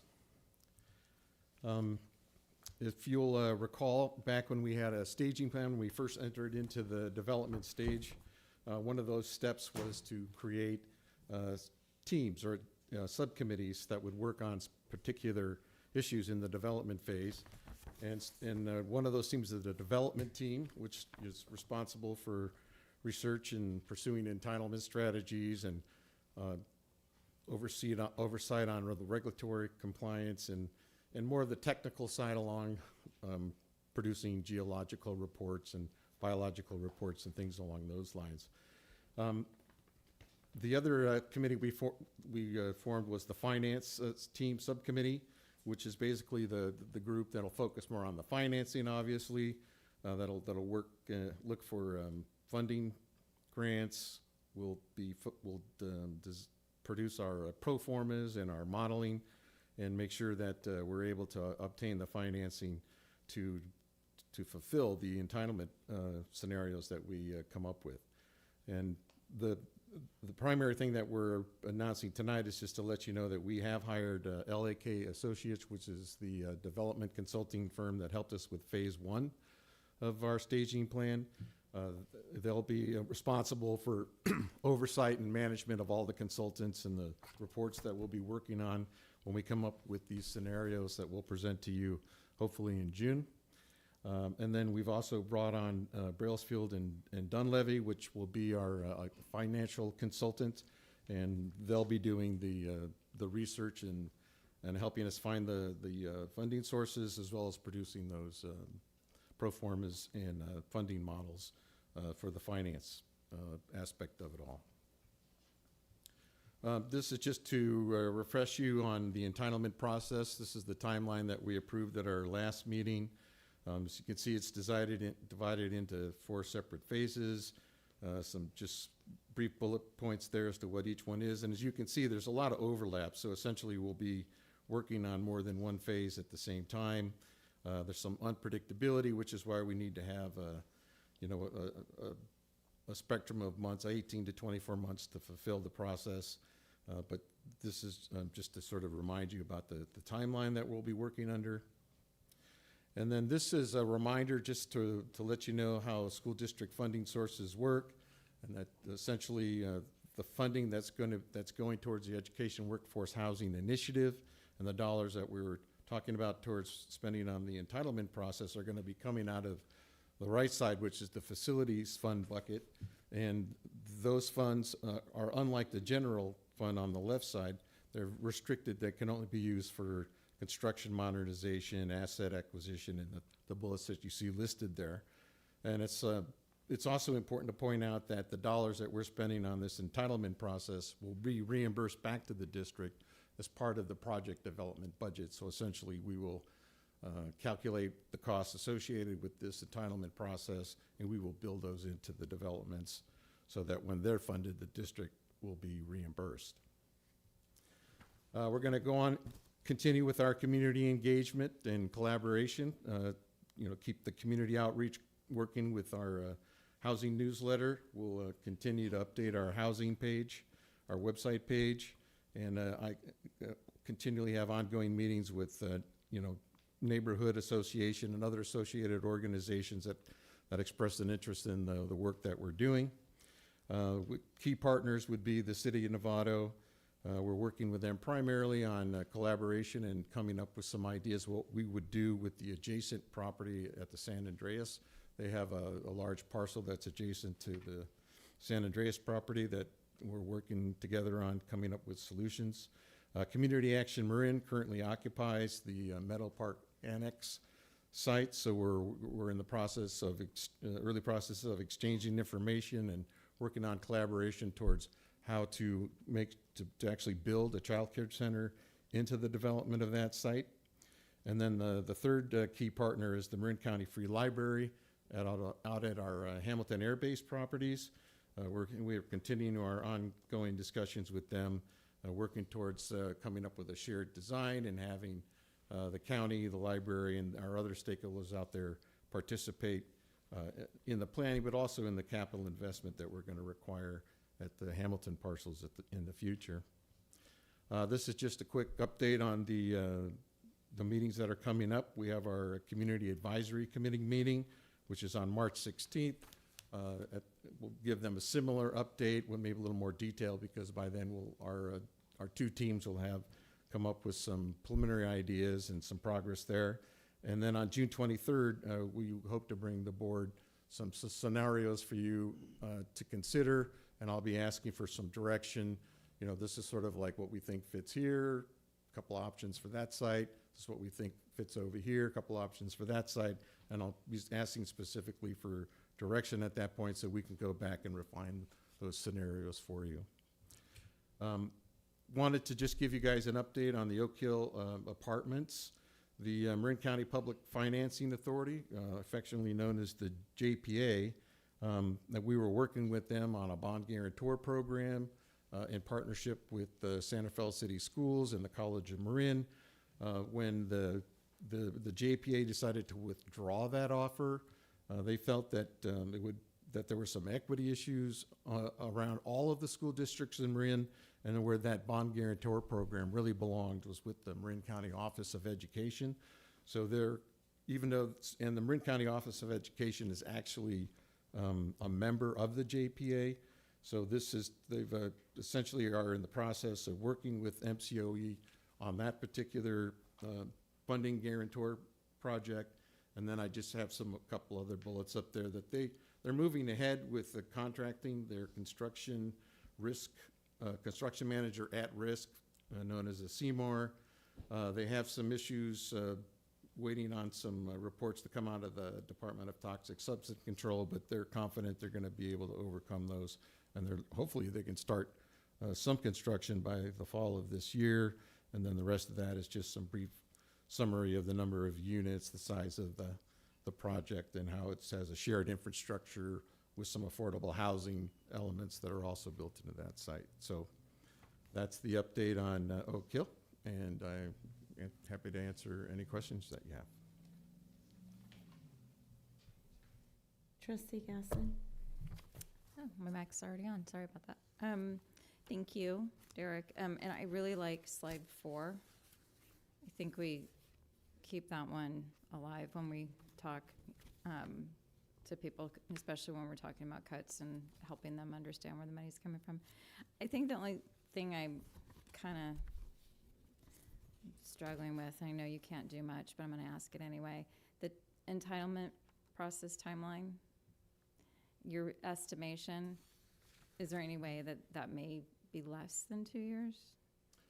Yeah, I'd like to say that, you know, I have some high level of confidence, and I think that if you were actually to go back and look at, if you recall those 6 stages, the entire development plan, I think I do have that. So, you know, we're beating these, and, you know, I'd like to think that we're going to complete the development process long before the 3 years. I'm projecting 18 to 24 months, and if I have my way, it'll be closer to 18. Okay. I was going to say, if I can do 16, I'll do it, but I know. but we're working with cities and other entities. No, I know, and I know some things you can't do until you have to do something before you can do the next thing. So I'm aware, but I was trying to gauge if this was like conservative or if this was. So this was, I mean, that's fine. I just feel like, I know we're all working really hard. It just feels like it's so far. Yeah, I'd like to get up out of the ground as soon as possible, which is an expression that you mean the building. Yeah, I mean, yeah. Once you grade and you know what's in the ground, you're pretty much assured of what's going to happen. But until you get to that point, you don't know. But you know, high level of confidence. I'm optimistic. I think we should all be optimistic. I know that there's some other issues on the budget tonight that aren't so happy, but this is something that's going well. And as you pointed out, it's comes from an area of the budget that is specific to this kind of work. Any other questions or comments? Thank you, Derek. Oh, I'm so sorry. We do have 3 public comments. We're going to start off with number 1, Jim Soretta.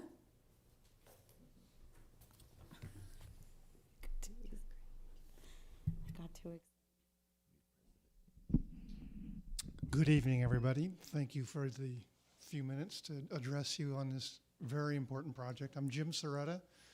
I'm a retired school district business official and a grandparent in the district, a resident. So I come at this particular project with really two hats. One, understanding and appreciating the challenge that Marin County and other places in California has. Matter of fact, frankly, across the entire nation these days, regarding what I would call the housing crisis, and to have the foresight and the opportunity, and then to reach out and grab that opportunity and utilize an asset that the district has held for 30 years on my watch on different levels, and going even before that, I'm sure. And to do something like this is so phenomenal. To have sat in Joss's seat in his chair and worked with different administrations, different board members over the years to try to find solutions to the challenges of retaining and attracting new staff to the district. This is, in my view, a gold mine of an opportunity in this regard. So congratulations. I would like to also acknowledge the work that Derek Nell is doing, Superintendent Smith, Josh Raleigh, and the entire staff at Novato Unified. They're working diligently, I know, on this project, and I'm very impressed with the time frames I'm hearing tonight, based on what I know about how long it can take to get something like this move forward. This is moving along swimmingly as far as I can tell. So anyway, I just wanted to offer my support and to congratulate you and encourage you to just keep on doing the good work. Keep on trucking, as they say. Thank you. Thank you. Next, Laura Adawan.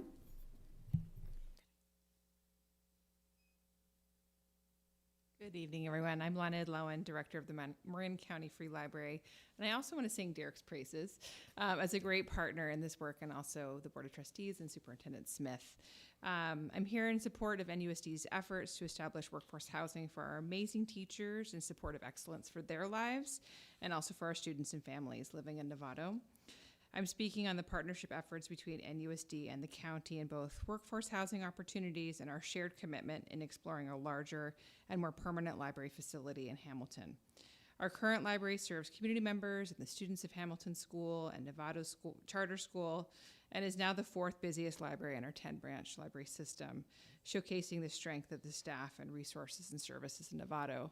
And if you're ever in that area after school, you will see the hundreds of children running to our library after school. It's a beautiful thing. I also want to bring a student's perspective and use of our Hamilton Library to center them in this partnership. This commentary was recently given at our Library Commission meeting last month. I'm representing a 13-year-old.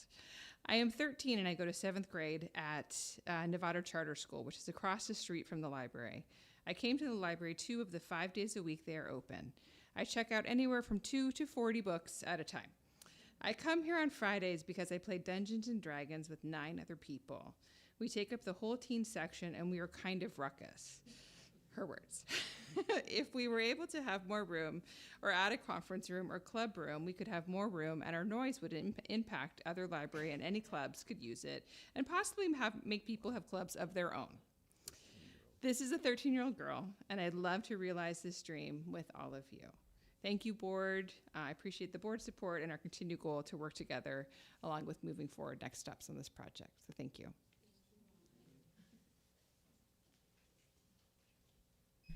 Okay, next, Mike Jolly.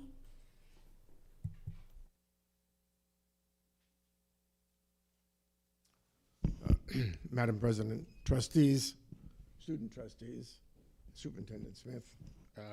My name is Mike Jolly. I'm a proud grandfather of 2 wonderful NUSD students and a 43-year resident of San Marin. I admire the courage and the vision of this board to pursue the enviable public policy of workforce housing, to allow more of our Novato teachers to live in the community in which they work. I've been intimately involved with the district over the last 4 years when the board gave the word to an agreement with a local community. And I've seen, with great respect, this district and this board partner with the local community for mutual benefit. I've watched this board keep their word impeccably and be sensitive about needs of the local communities. So, as a result, I know this is how this board and this district will partner with the San Andreas neighborhood of San Marin, where I proudly live, if the board decides to site some workforce housing on their San Andreas property. Keep up the great work in your workforce housing goal. I wish you every success. Thank you. Thank you. Okay, thank you, Derek. You're welcome. Moving on to discussion action. Approval of resolution number 17, 2025-2026, approval of the preliminary layoff notices for certificated staff.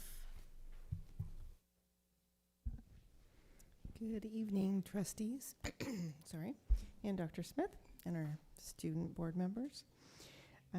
This item before you, Resolution 17, 2025-2026, is the approving of a resolution to decrease the number of certificated employees due to a reduction of particular kinds of service, otherwise known as a PKS resolution, one of our wonderful acronyms in education. There are quite a few, quite a large number of FTE on this resolution. I just want to acknowledge that. I do want to point out a couple things. As President Lametta said, this resolution authorizes preliminary notices where applicable. And in the process of any reductions that you approve for next school year, following preliminary notices by March 13th this year, the way the calendar falls, there are not final determinations made on any reductions until May 15th of this school year. So that's the first thing I want to point out. This is like a step in the process. The next thing I just want to point out is that there's a combination of different things on here. You see administrative positions as well as classroom positions, specialized positions. I just want to point out that over half of the FTE on this resolution are tied to things related to enrollment and course requests as they stand right now. So we're obligated under the law to provide notification to our staff that are impacted by these things by March 13th. And so we don't have the full picture right now, realistically, right? We have a snapshot in time in terms of what enrollment and course selections look like right now. The good news, as daunting as this number is that we basically, not counting the President's Week, we have the next 3 weeks to continue to look at enrollment, continue to look at course selection requests before we have to actually make any, actually provide any notices to staff. And the other kind of, it's good news, not good news. For the most part, any staff that are going to be impacted by these reductions are going to be receiving notices of reassignment. It's a similar message that I had to give to you last year. There are a number of people potentially retiring. We had the deadline for our PARS retirement incentive this last Friday. You're going to take action on that in the coming weeks. We have just normal attrition. We have other resignations. And so my anticipation is that there are not hopefully going to be too many people completely laid off in the end. And again, it would be a preliminary notice by March of a potential reduction in their FTE or a layoff. And then we still have until May where we can pull that back, right? Yeah, and the key thing for both you and the public that may be watching, one of the key reasons why we bring things like this, even if there aren't people impacted, is that we're obligated under the law to kind of provide the best way for Josh and his team to provide us with fiscal solvency. And so by including some of these things, we're trying to help maintain, a balanced budget and have our district in the best footing possible for next school year. And if things change with enrollment and course requests and things in the next month or two, then we could see some things being able to be pulled back. And that is all I want to share on that. If there's any questions, I'm happy to try and answer. Trustee Butler? Just a comment, or actually a question. You explained everything, appreciate all of that. Leading up to this, though, a lot of decision-making has come behind this. So, if an employee, and understand that even though this is listed as a position, we understand that there's a human being behind each of these positions, so we know that. And so this is hard for us to approve this and move forward if we do approve it. But you've talked to each. What I'm getting at is you've spoken to most people behind each of these positions, correct, ahead of time. And I think that's important to know, that we're not just putting this position on a piece of paper. We haven't informed anybody, but we've done the work ahead of time. Yeah, thank you for making that comment. Both at a district level, in different, actual personal meetings with people, but also from our site administrators, there have been conversations with impacted or potentially impacted staff, with our union partners, with NFT, and we have had fairly regular conversations about a number of these things, even from the beginning of the school year, like looking ahead to what things could look like.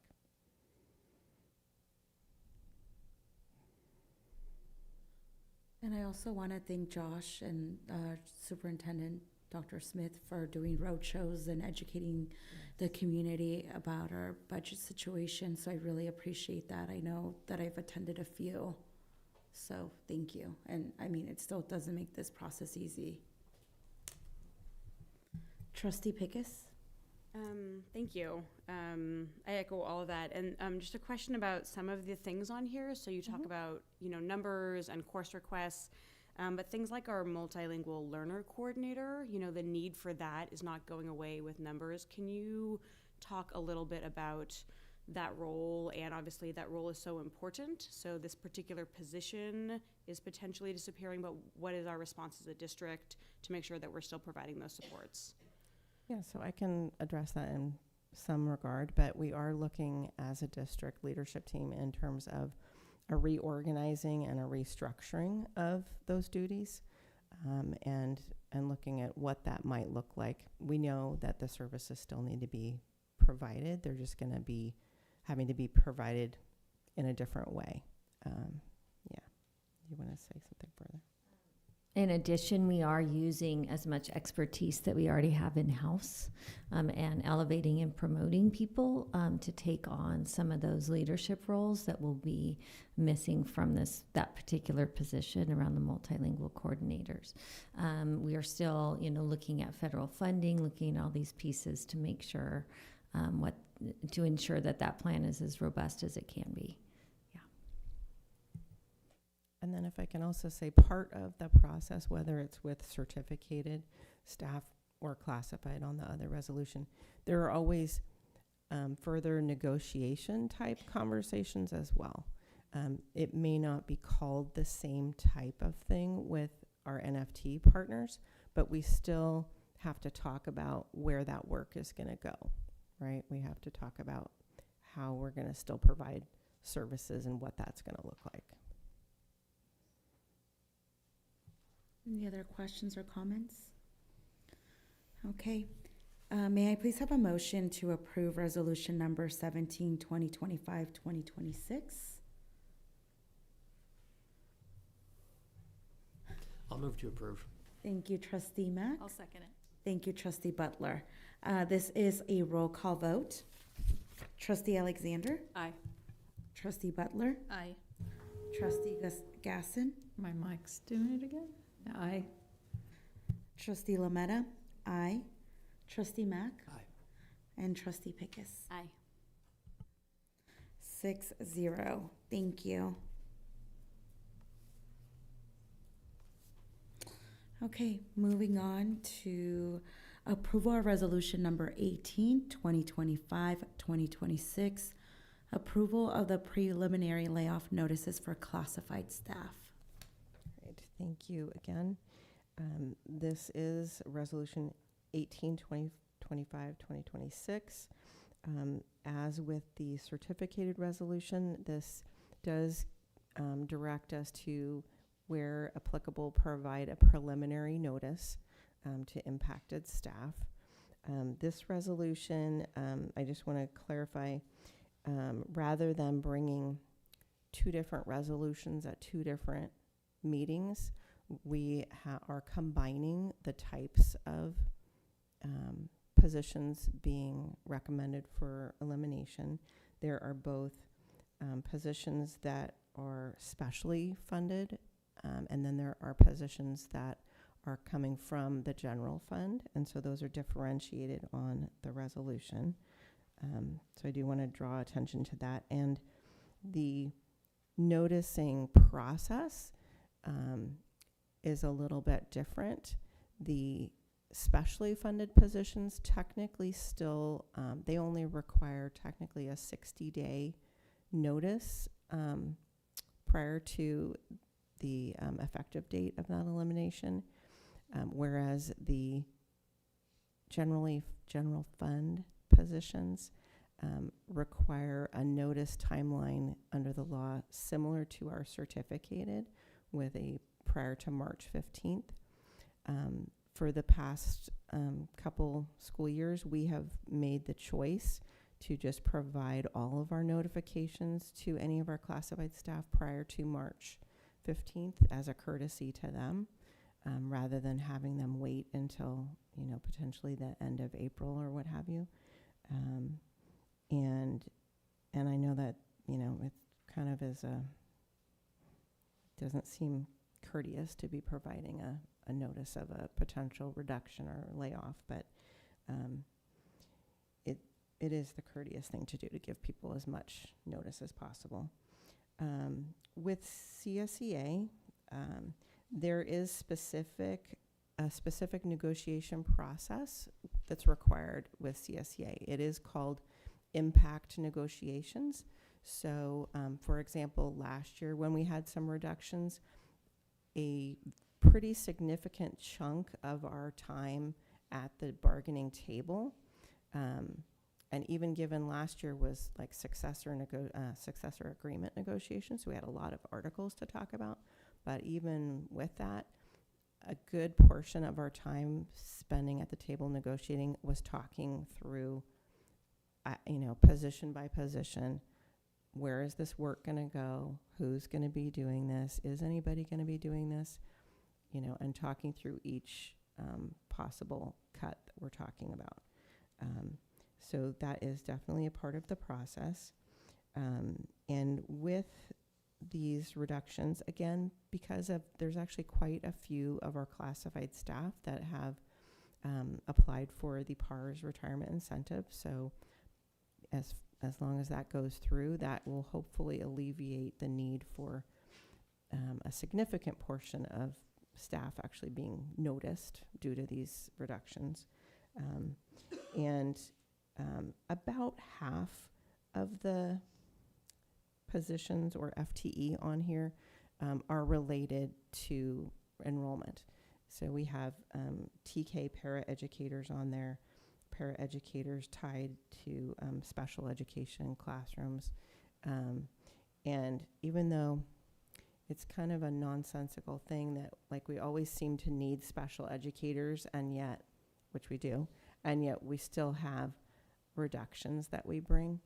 And that's because we just don't think we're going to maybe necessarily need quite as many.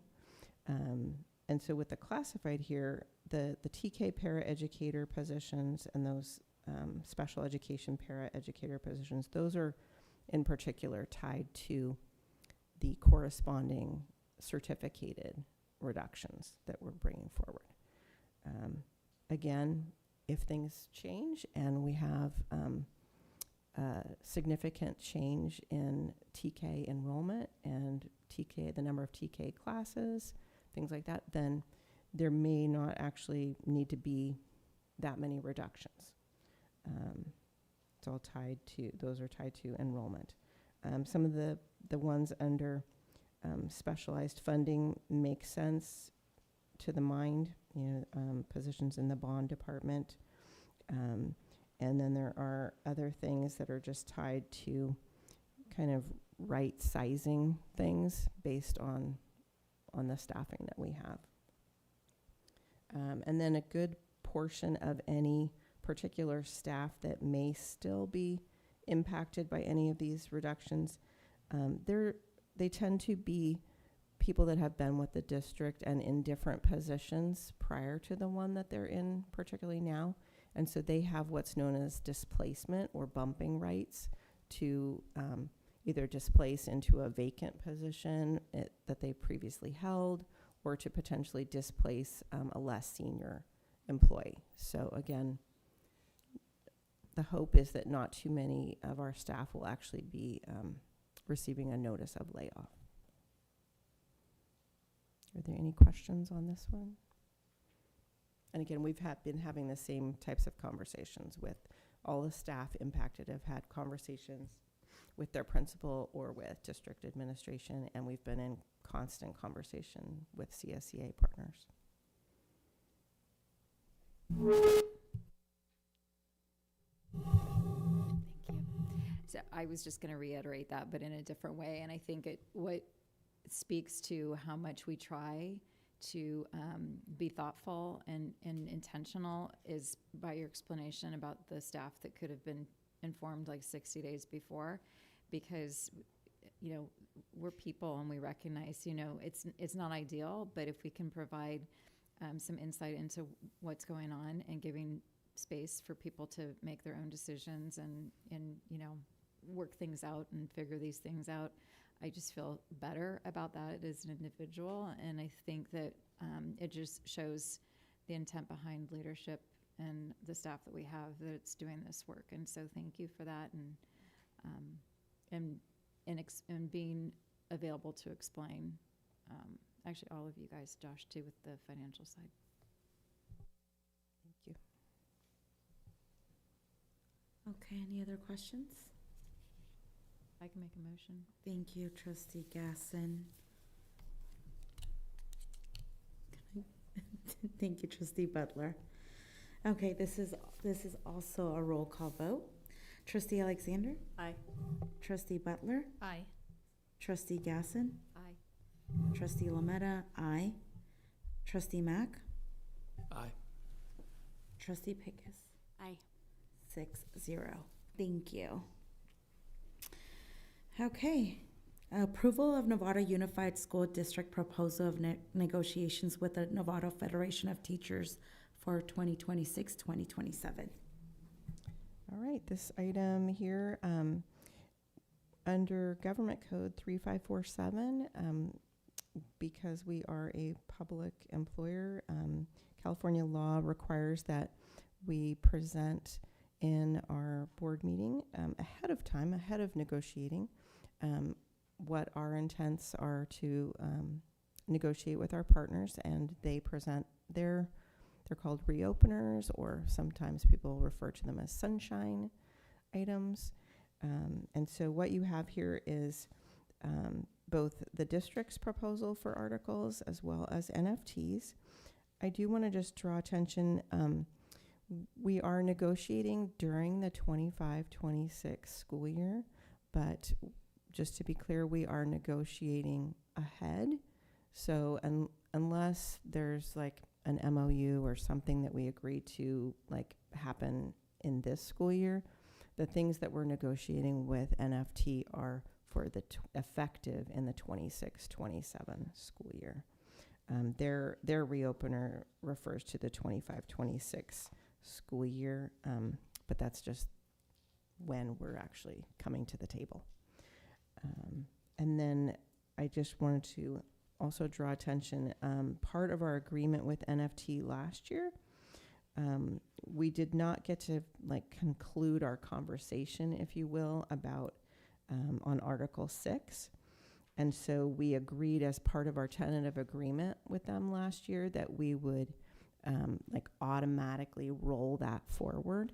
So typically, unless your whole agreement is open, which it was last year, typically we reopen compensation or salary and benefits and then up to 2 additional articles.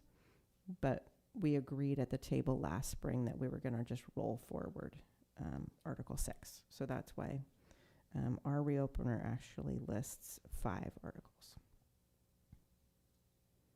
And we do already have 2 dates scheduled. The way it works is we have to bring this to you guys for approval before we can go to the table together. So we have tentatively have 2 dates scheduled in March, pending your approval of the reopeners. Questions or comments? Trustee Gasson? Oh, it's working.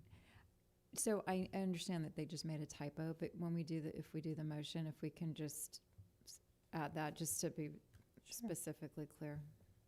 Yeah, and I was going to reach out to them too and just let them. But I'm like our motion, we could say the motion with the acknowledging that this was supposed to be 26-27 school year and specify it in the motion.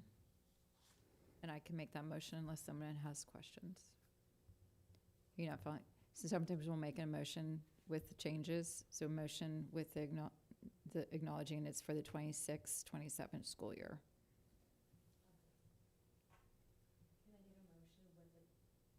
Me. May I, okay. Trustee Gasson is making a motion with the with the change. I'm making a motion to approve specifically negotiations for the 2026-2027 school year. Second by Trustee Pickus. All those in favor? 7-0, 2 advisory votes. Oh, excuse me, 6 with 2 advisory votes. Thank you. Okay. Moving on, approval of Novato Unified School District proposal of negotiations with the California School Employees Association for 2026-2027. Right, so similar to our reopeners item for NFT, this item presents both the district's proposal for negotiations with the California School Employees Association, or CSEA, and their local chapter 312 here, and also provides their proposed reopeners that they presented to us. And in the case of this, there's no, right now anyway, it's just salary and benefits and 2 additional articles from each of us.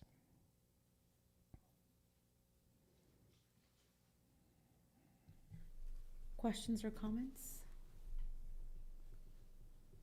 May I please have a motion to approve the Novato Unified School District proposal of negotiations? Thank you, Trustee Alexander. Second by Trustee Pickus. All those in favor? 6-0, 2 student advisory votes. Thank you. Thank you very much. Okay. Next on our agenda is acceptance of the 2024-2025 audit annual report.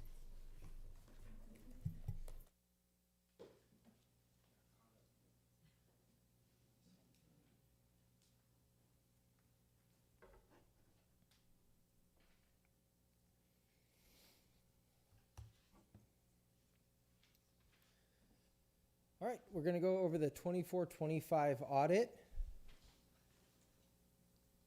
Pretty much the same as last year in some ways, different in a very interesting one. And that's, first starting out is that our auditors wrote that in their opinion, management, the district, everyone participated in the audit and that they were not able to find any significant deficiencies. We do have some pieces that we're going to talk about in a second, but no overall significant deficiencies. In other words, they weren't able, like, we don't have an accounting system, or, you know, there's the fraud abounds, things like, they weren't able to find any evidence of those types of things. So for this, and remember, we're auditing last year, so this is technically the end of last fiscal year, right? We go from budget, first interim, second interim, unaudited actuals, because that's the close of the year without the audit, and then the audit comes in and caps it off. So this is the close of the 24-25 school year. But we do have one original finding and one repeat finding. And that repeat finding is going to sound very familiar. It is that we do not have a internal auditor because we are fiscally independent. My corrective action plan is basically the exact same corrective action plan as last year, because the corrective action plan speaks of July 1st, 2026, which hasn't happened yet. So of course we haven't corrected it yet. It's a process, right? And we are unraveling our fiscal independence. The board took action with Resolution 7/2425 to say that we would end our fiscal independence. And that we would be going with Marin County Office of Education as our mediary between us and the county treasurer, which is currently, that's what makes us fiscally independent. We're direct with the county treasurer. So because we are still technically fiscally independent and we don't have that auditor, of course, it's a repeat finding. But the answer to that is that on July 1st, 2026, we will no longer be fiscally independent. The one new finding is very important, but also feels a little silly, but it is very important. And that condition is that when they did a check of our independent study, out of that test, they found that 0.01 ADA was found incorrectly logged. The thing is that you can't have any incorrections, right? It needs to be 100%. So that's why it feels silly, is that it's 0.01, but it's important because it needs to be 100%. So what's the corrective action for that? We kind of have two corrective actions. Number one is make sure that we touch base with training. We do have good attendance taking procedures. We kept that error to 0.01, right? But again, the goal is no errors. So we want to make sure we reiterate training, make sure that we are following the processes. Independent study is a complicated network with a lot of paperwork, and that's where this came in, is something was signed out of order. So it created a 0.01 FTE. Sorry, I said FTE. It should not be FTE. It should be ADA up there. I just realized. It's 0.01 ADA. But we also have been looking at doing a digital platform that would help streamline this process, and then would also take away that physical signing of paperwork that we have to do, eliminating even the potential for these types of errors. Really, the spot we're at now is figuring out which one we want, mixed with what we can fit into the budget, right? So with fiscal constraints, it makes that pretty difficult, and there's a lot of them out there. So we're working with other districts. What do they like? What have they found success with? And we would like to bring that on as soon as we can, but there is also a lot of front loading for those types of things. So we don't imagine this being a repeat finding. We also do not imagine the other one being a repeat finding in a subsequent year, considering we're ending our fiscal independence. And with that, I ask the board to accept the 24-25 audit.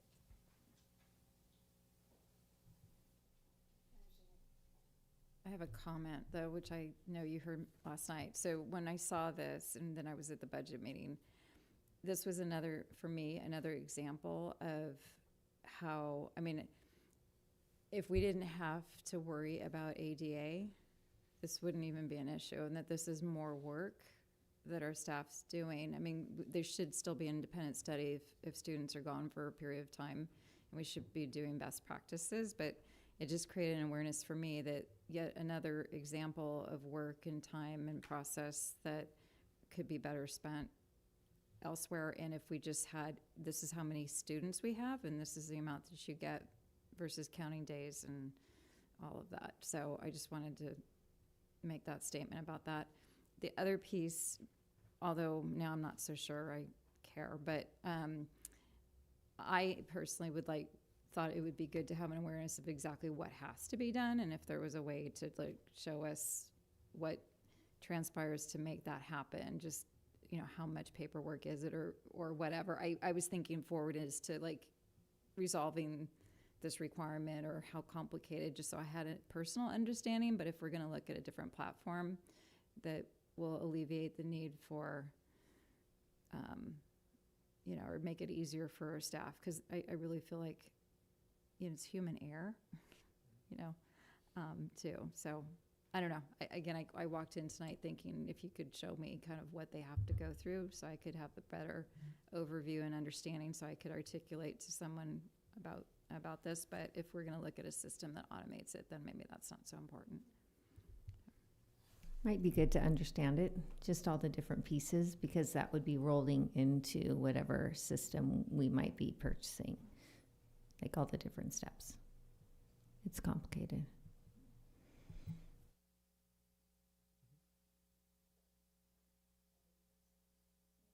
Thank you, Trustee Alexander. Second. I saw Trustee Pickus first. Thank you, Trustee Pickus.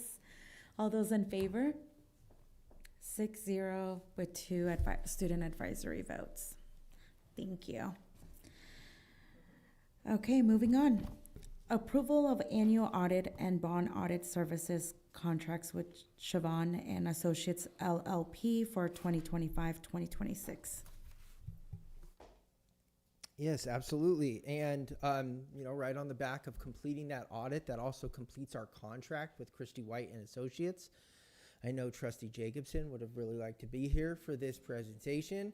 Unfortunately, she couldn't tonight. But what our plan is that we think that the best, sort of the direction in talking with the board, the best plan is to only have an auditor for a little while. No matter how great of a job that they're doing, switch to a different auditor and sort of have an audit of your auditor, right? Make sure that there isn't something falling through the cracks. I think that's a best practice. And Christy White and Associates has been our auditing firm for around 8 years. So I'm not sure if even before that, but I know that they've had the contract for about 8 years. So after the completion of the 24-25 audit, the one we just completed, and this year we are now out of that contract. I reached out to Siobhan and Associates. I have worked with them before in a previous district. I thought that they did a fantastic job. They use a very similar platform to what Christy White uses, so our staff won't have problems uploading to that and getting them information. I found them to be very professional. It is also a savings from what Christy White currently costs us, so that's a benefit. It's not a huge one, but it's a benefit. And then in the contract, you'll also see that they priced out a second year and third year, just in case the board wanted to take action. I'm not asking for that approval tonight, but in the future, if we were to say we don't have time to do an RFP, a request for proposals or a request for quotes, we don't have time to do that, we have an option to just extend that contract for an extra year or even an extra 2 years, if that were ever the need. But our plan would be to go out for an RFP next year, of course, for the following year, and then have a 3 or 4 year proposal. It would get us a better price, get the price locked in. But I wanted to make sure that we had fallback plans since we are going into one. The whole reason is that I believe by March 10th, I want to say that's the date. I might have that date wrong, but I know it's coming up very soon. If by March 10th, I'm just going to keep saying it even though it might be wrong. If we don't have an auditor picked, MCOE becomes our auditor.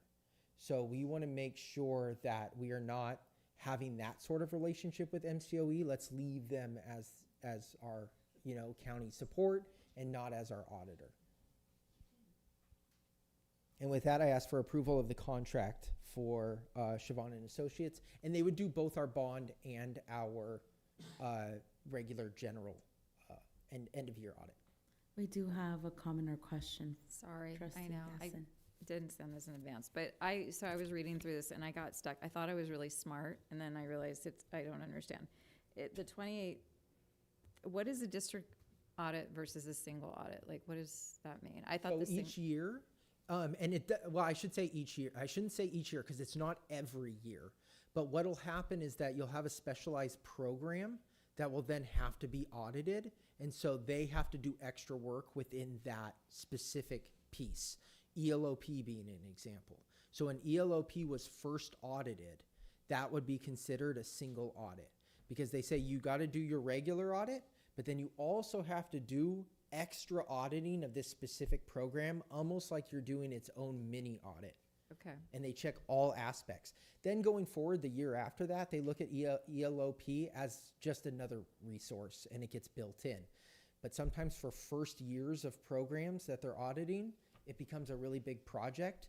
And CDE will say, well, you have to do XYZ this year. You have to do XYZ next year.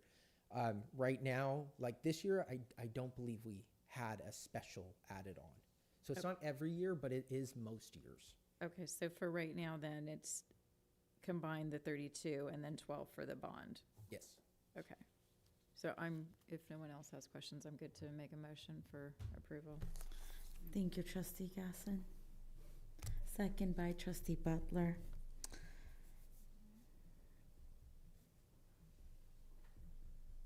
All those in favor? 6-2 student advisory votes. Thank you very much. Thank you.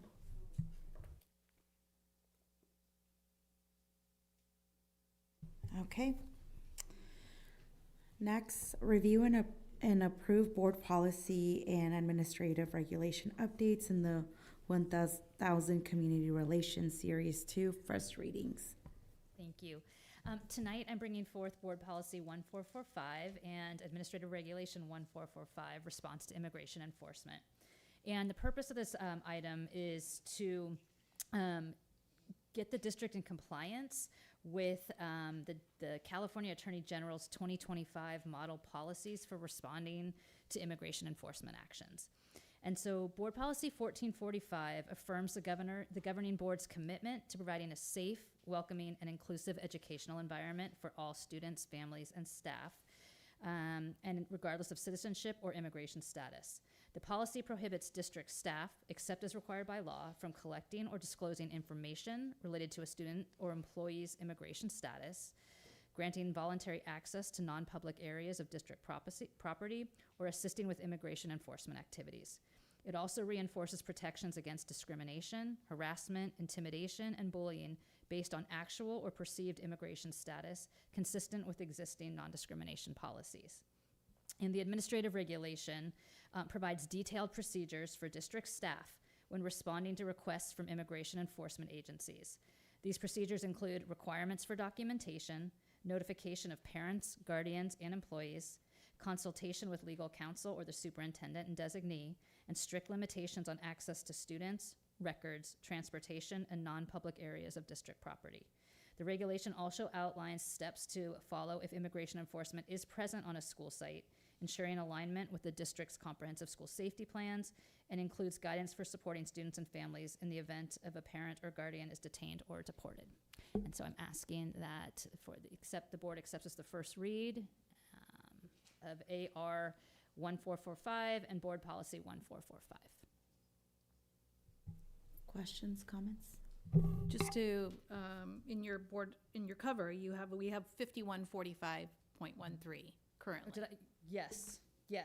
And that we're going to delete that because everything's been Correct. incorporated into this. Correct, policy. and that will come back. We already have some of this already in our Yes. policies. I think that's Yes. important to note that. Okay. Any other questions or comments? Okay, may I please have a motion to approve review and approve board policy?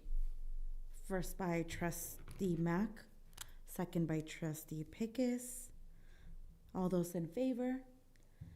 6 with 2 advisory votes. Thank you. Thank you. Okay, the last item on our agenda is the election of 2026 California School Boards Association, CSBA, Delegate Assembly Representative for Subregion 3D, Marin County. So trustee Mo Denieva Marsh is our current delegate assembly representative. She's running for be reappointed. She's the only individual that applied. And I just need a motion to reappoint trustee Maureen Denieva Marsh as a delegate assembly. Thank you. First by trustee Alexander, second by trustee Mack. All those in favor? 6-0, advisory votes. Thank you. And that concludes our meeting for tonight. We will see you at our next board meeting. Thank you.